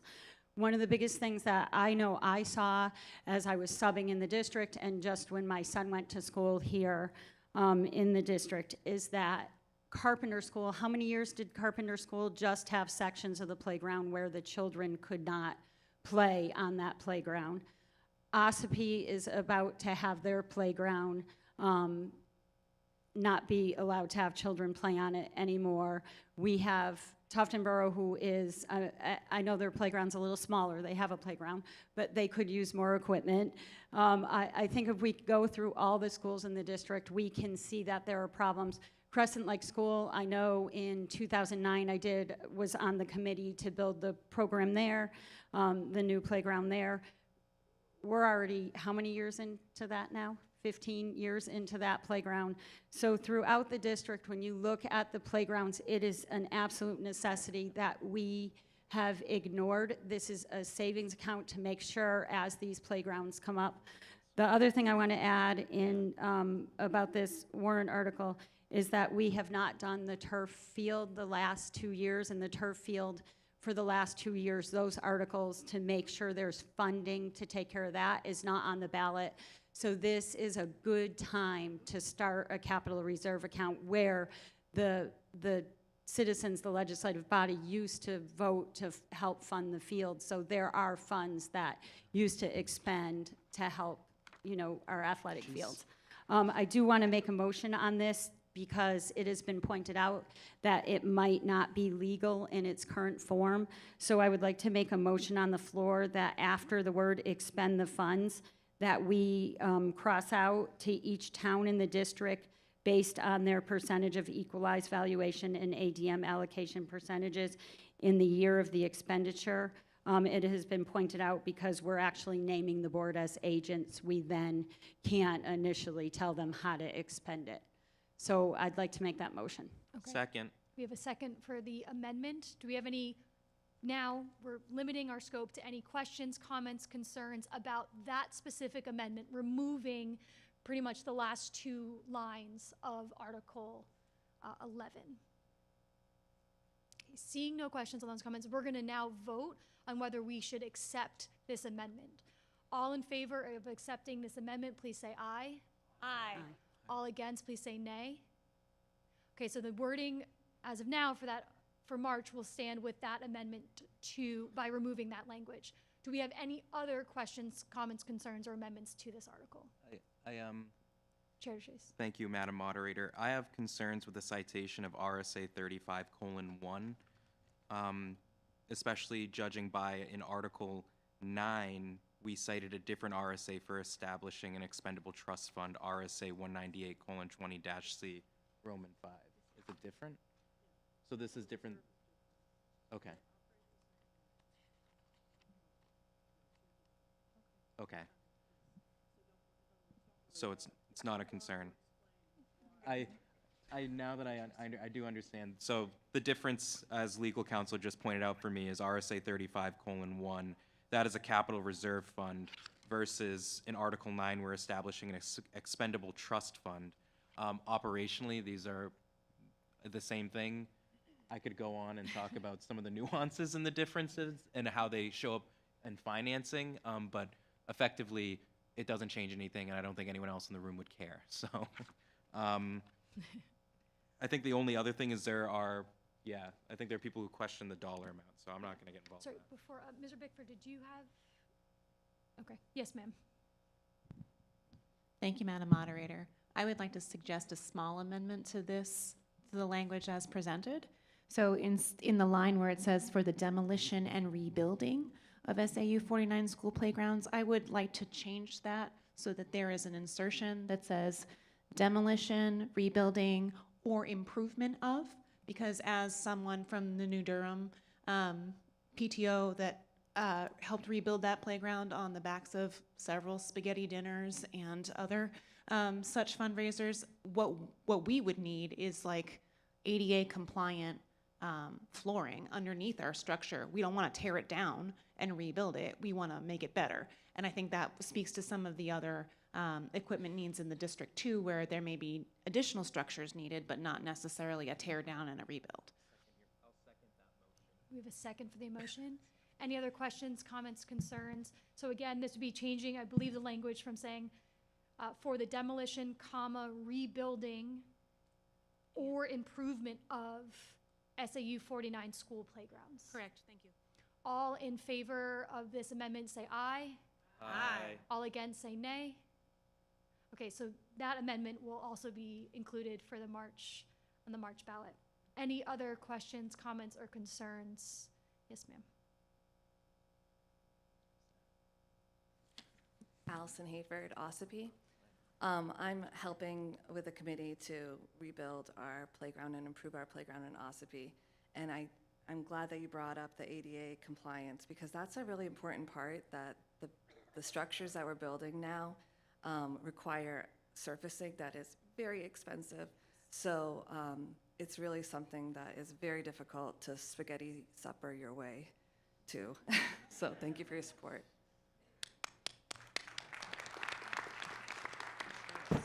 Yes, sir. I'd like to ask a question. How did you come up with the amount of $125,000?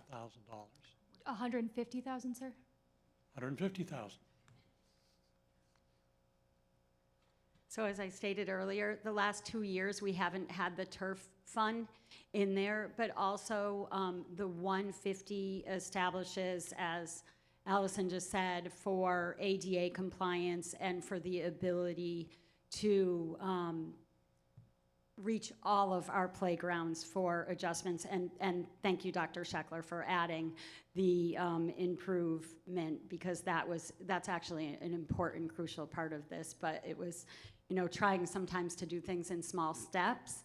You have to take that first step first and add later. So I thank you for putting that in there. But the turf field fund, we traditionally have 50 to 70,000 for that, and we haven't had that the last couple years. So the taxpayers haven't had that on there, and the majority of our children play on these playgrounds in our towns. So you're talking about how many children do we have in the schools other than? 2,080. So are playing on these playgrounds? Well, the high schoolers and the middle schoolers aren't playing on the playgrounds, but everyone else. So when I calculated this out, just so you know, when I calculated this out and I factored in how each town pays into their taxes and what their tax rates are per thousand on your taxes, per thousand, throughout the whole district, this was gonna come out to 0.0006 cents per thousand on your taxes, spread out through the district. I think we probably can all afford less than a penny to have our children play on playgrounds. Question? Yes. Follow-up question. Was the athletic field, was that funded from tax dollars, or was it funded from the unexpended funds?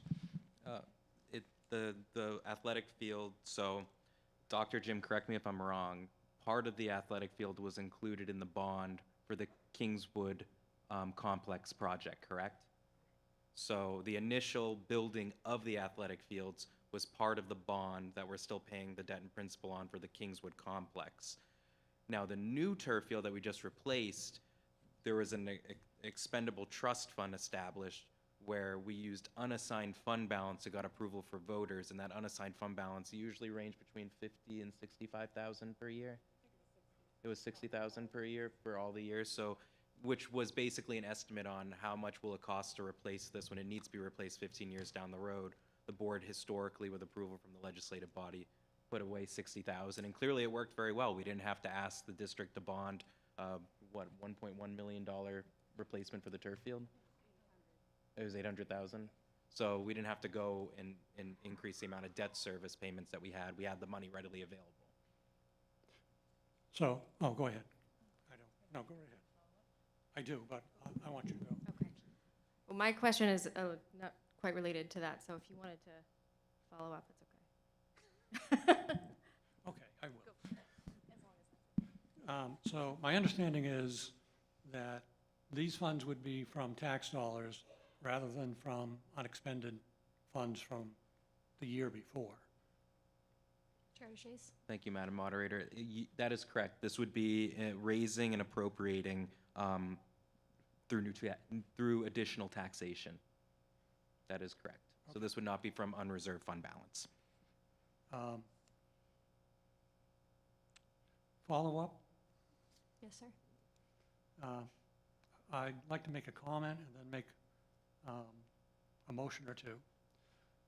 First, I want you to know I'm in favor of playgrounds, and the establishment of a reserve fund is an excellent idea. But I feel that 75,000 is a more practical amount for a reserve fund, especially from tax dollars at this point. Perhaps next year we can set it up so that it's drawing from unexpended funds, so it would be similar to the athletic field. Then again, I'm in favor of passing this year. One of the three reasons I feel 75,000 is more appropriate is that I try to look at things from the viewpoint of folks not as fortunate as many of us. I think of the people on Social Security, people on disability, and I have experiences with living on a fixed income. And I think if a person on a fixed income came in and saw this warrant article, I think that they would vote it down, and that's why I think $75,000 is a more appropriate amount for an initial funding of a reserve fund. Also, this is an initial funding of a reserve fund. We will continue to fund it years on years going forward. And the taxpayers can choose to raise more tax funds, or they can choose to raise funds from the unexpended funds, and that's up to them. One of the reasons for reserve funds is to avoid large expenditures, so that we're not increasing the tax burden on residents. Whether $150,000 is a burden, I'll leave that up to the legislative body.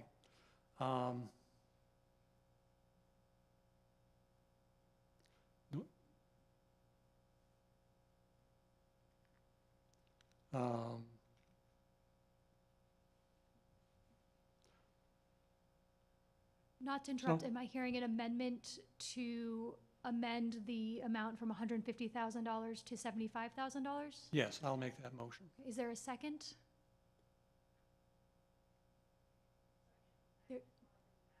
There's a second. Any comments, questions, or concerns that you'd like to bring up to amend the appropriation from $150,000 to $75,000? Ms. Budman? I have a question. Allison, do you have the amount that it's going to cost for the ADA on that playground? I'm sorry, Allison, do you mind just coming to the microphone so that everyone can hear your response, please? I'm not sure about the exact number for just the surface, but a new playground that is similar to what we have now, but new and up to date, with the surfacing is about $200,000 just for one playground. So I believe, I just looked up, and I think this might be accurate, but they said it was like $38 a square foot for the surface, which would make it accessible to all students. Thank you. I'm wondering if Mr. Bickford would be willing to amend his motion on the floor to change it to So- 100? We don't Ms. do Buddin, that. we're not going to do Oh, we're not amendments to doing amendments, amendments so on let's it. vote on Order. this one, and then we can discuss it. Thank you. Any questions, comments about this amendment, 150,000 to 75?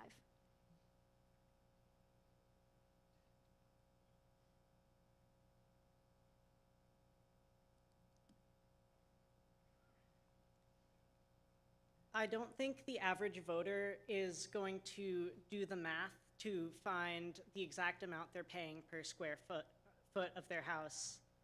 I mean, so I think that having a lower amount will make this motion or make this article more likely to pass when it's voted on. And I think it would be a shame if we sprung for a larger number and it ended up being nothing because we, flew too close to the sun. Madam Moderator. Yes, Chair DeShays. I appreciate the sentiment in the amendment. However, I won't be supporting it. And I understand some folks would be concerned that the voters might not approve this, but I got to flag the article before for feeding students, which is a larger appropriation, was the most overwhelmingly supported article on the warrant last year. Nearly half of people who voted, or more than half of people who voted against the budget, theoretically voted for it. So I think feeding kids and ensuring they have good playgrounds are extremely politically popular. I would be hard pressed that the legislative body, the voters at town meeting, are going to vote against 150,000 or 75,000. I don't think they're going to differentiate much. I'll flag also the Carpenter playground was 350,000. The Ospey playground will likely be more than 200,000.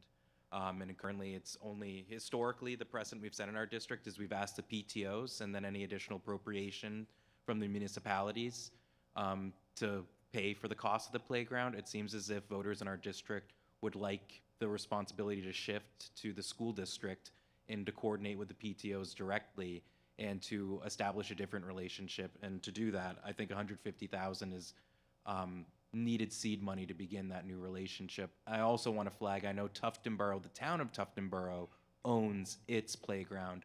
And Attorney Lohman can correct me, but I don't think there's anything that would prohibit the school district from funding the improvements to that Tuftonboro playground that's owned by the municipality. So at the end of the day, what the district is asking us to do is establish a new relationship and a new vehicle for improving playgrounds. And I think $150,000 is a bare minimum to be able to have that new relationship start and be functional and have the funding to do it. So that's all. Ms. Hewitt? I was actually going to mention Tuftonboro too. That was my question before, was how would Tuftonboro, would they also receive? And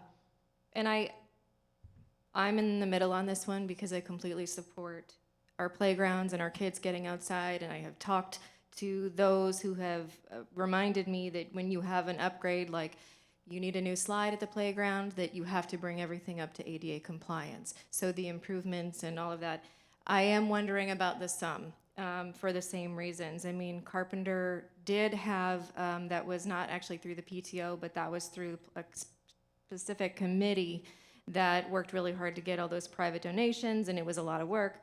So I am also wondering that the voters of Wolfboro might say, this doesn't apply to us.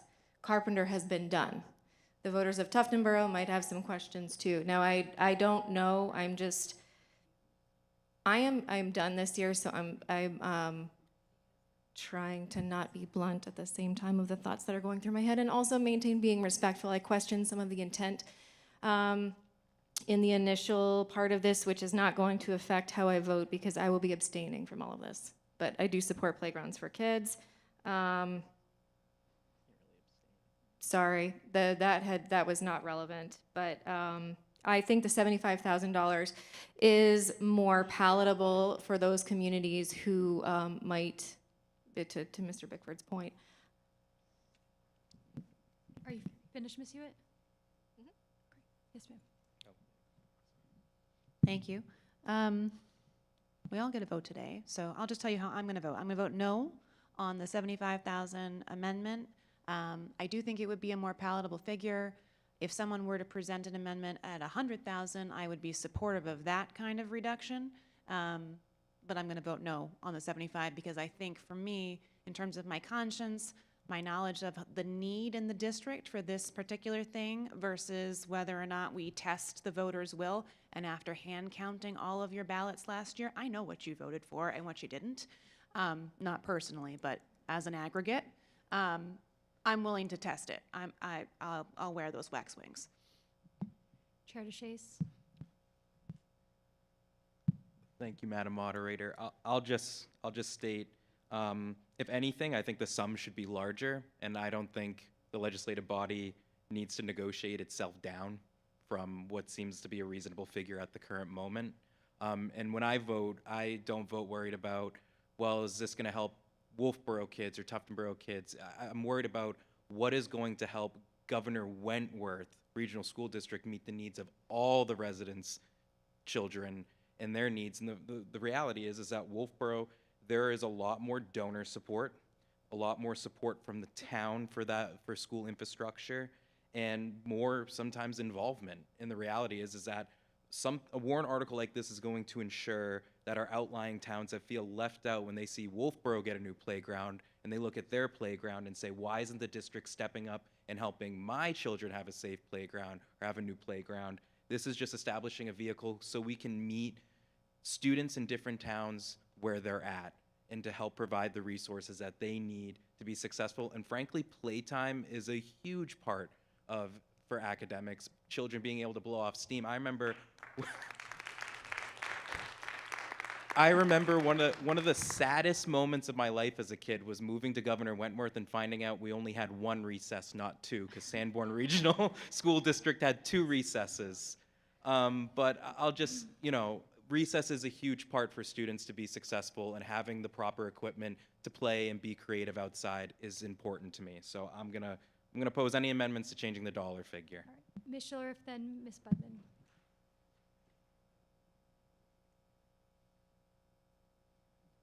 Okay, I'm going to speak straight into this thing. Globally speaking, I see the trend with all that we're talking about today is about the health and wellness of children. And I see as a community, Governor Wentworth Regional School District and beyond, what we spend time and money on is what we value. And certainly we're here because of the children. But also it would be beneficial to the communities who have visitors coming.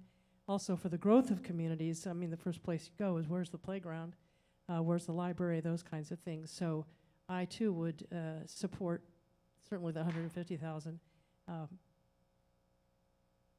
The end.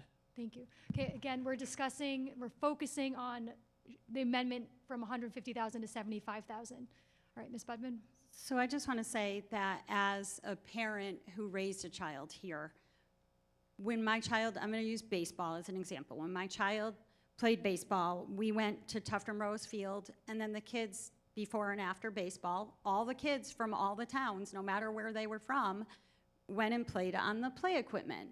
When my son played baseball and they were on the field in Ossipee, they all, before or after, went over to the Ossipee equipment and played on the Ossipee equipment. When he was in Cub Scouts, we went to New Durham, and the kids play on the equipment. Our children are not isolated to their own schools. Our children travel from school to school to school for extracurriculars, and so they're on the other equipment. It's not like it's just a town thing. If it were just a town thing, which I don't want to get into that segregation because it's not okay. Our children in this community are our children in this community, and they travel through the community, and this just really needs to be an effort of all of us coming together. Our children play on the equipment every school day they're there, and they should have safe spaces to play, and this is the way we create safe spaces for all of our children.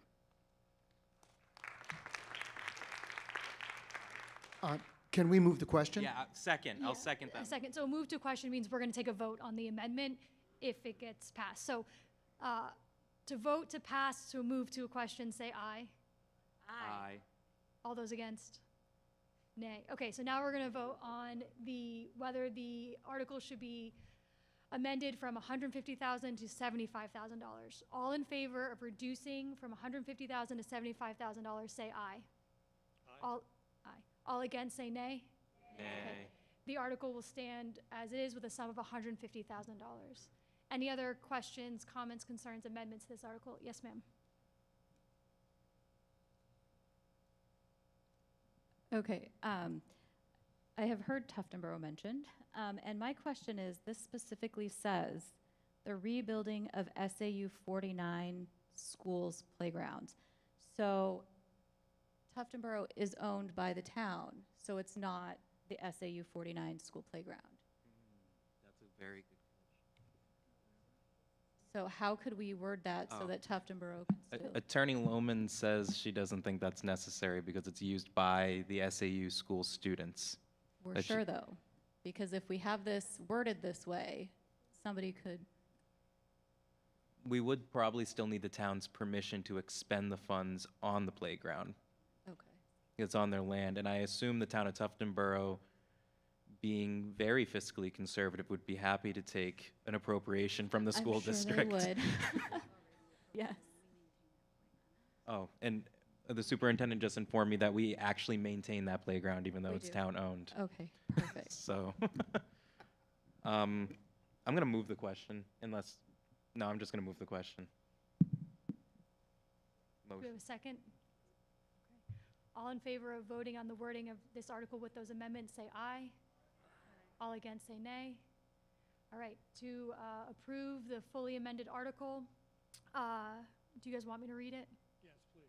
Yes, okay, so the article will now say, by petition of 50 or more eligible voters of the Governor Wentworth Regional School District to see if the district will vote to establish a playground capital reserve fund under the provisions of RSA 35:1 for the demolition, rebuilding, or improvement of SAU 49 school playgrounds, and to raise and appropriate the sum of $150,000 to be placed in this fund. Further, to name the school board as agents to expend the funds. All in favor of this wording, say aye. Aye. All against, say nay.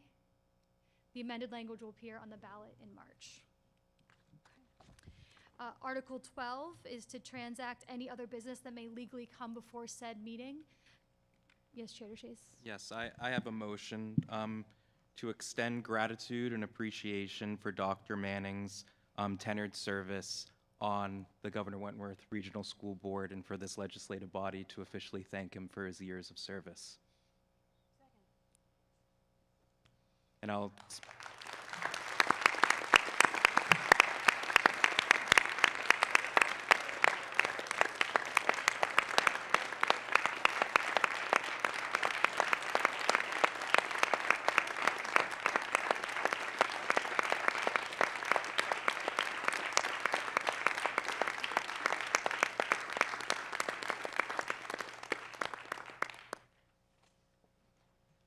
I'll speak to my motion briefly. Dr. Manning wasn't going to run again, but in usual fashion, we couldn't find someone from Brookfield to run, and we're still actively trying to find someone to replace Dr. Manning.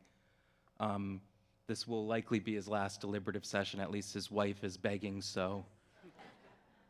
But Dr. Manning served on this board with my mother-in-law. He served on this board throughout my entire life in the district, and I can't think of a better person to have mentored me while I've been chair on this board. I can't think of a better person to support me, to bounce ideas off of. Dr. Manning, thank you for everything that you've done for our district, for its staff and students and administrators, and for people like myself. If it wasn't for people like you who'd step up and serve on this board, we would not be the successful school district we are today. We would not have this complex that we're currently at right now. So thank you for your service.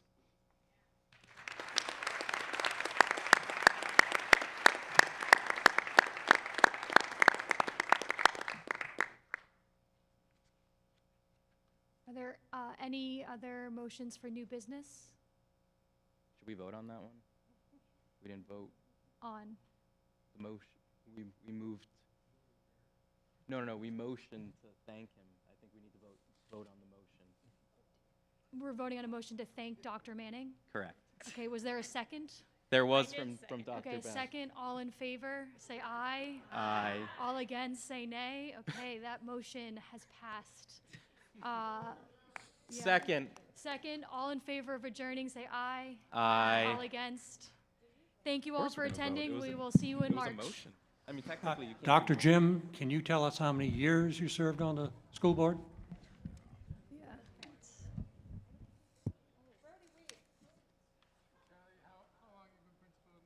Oh.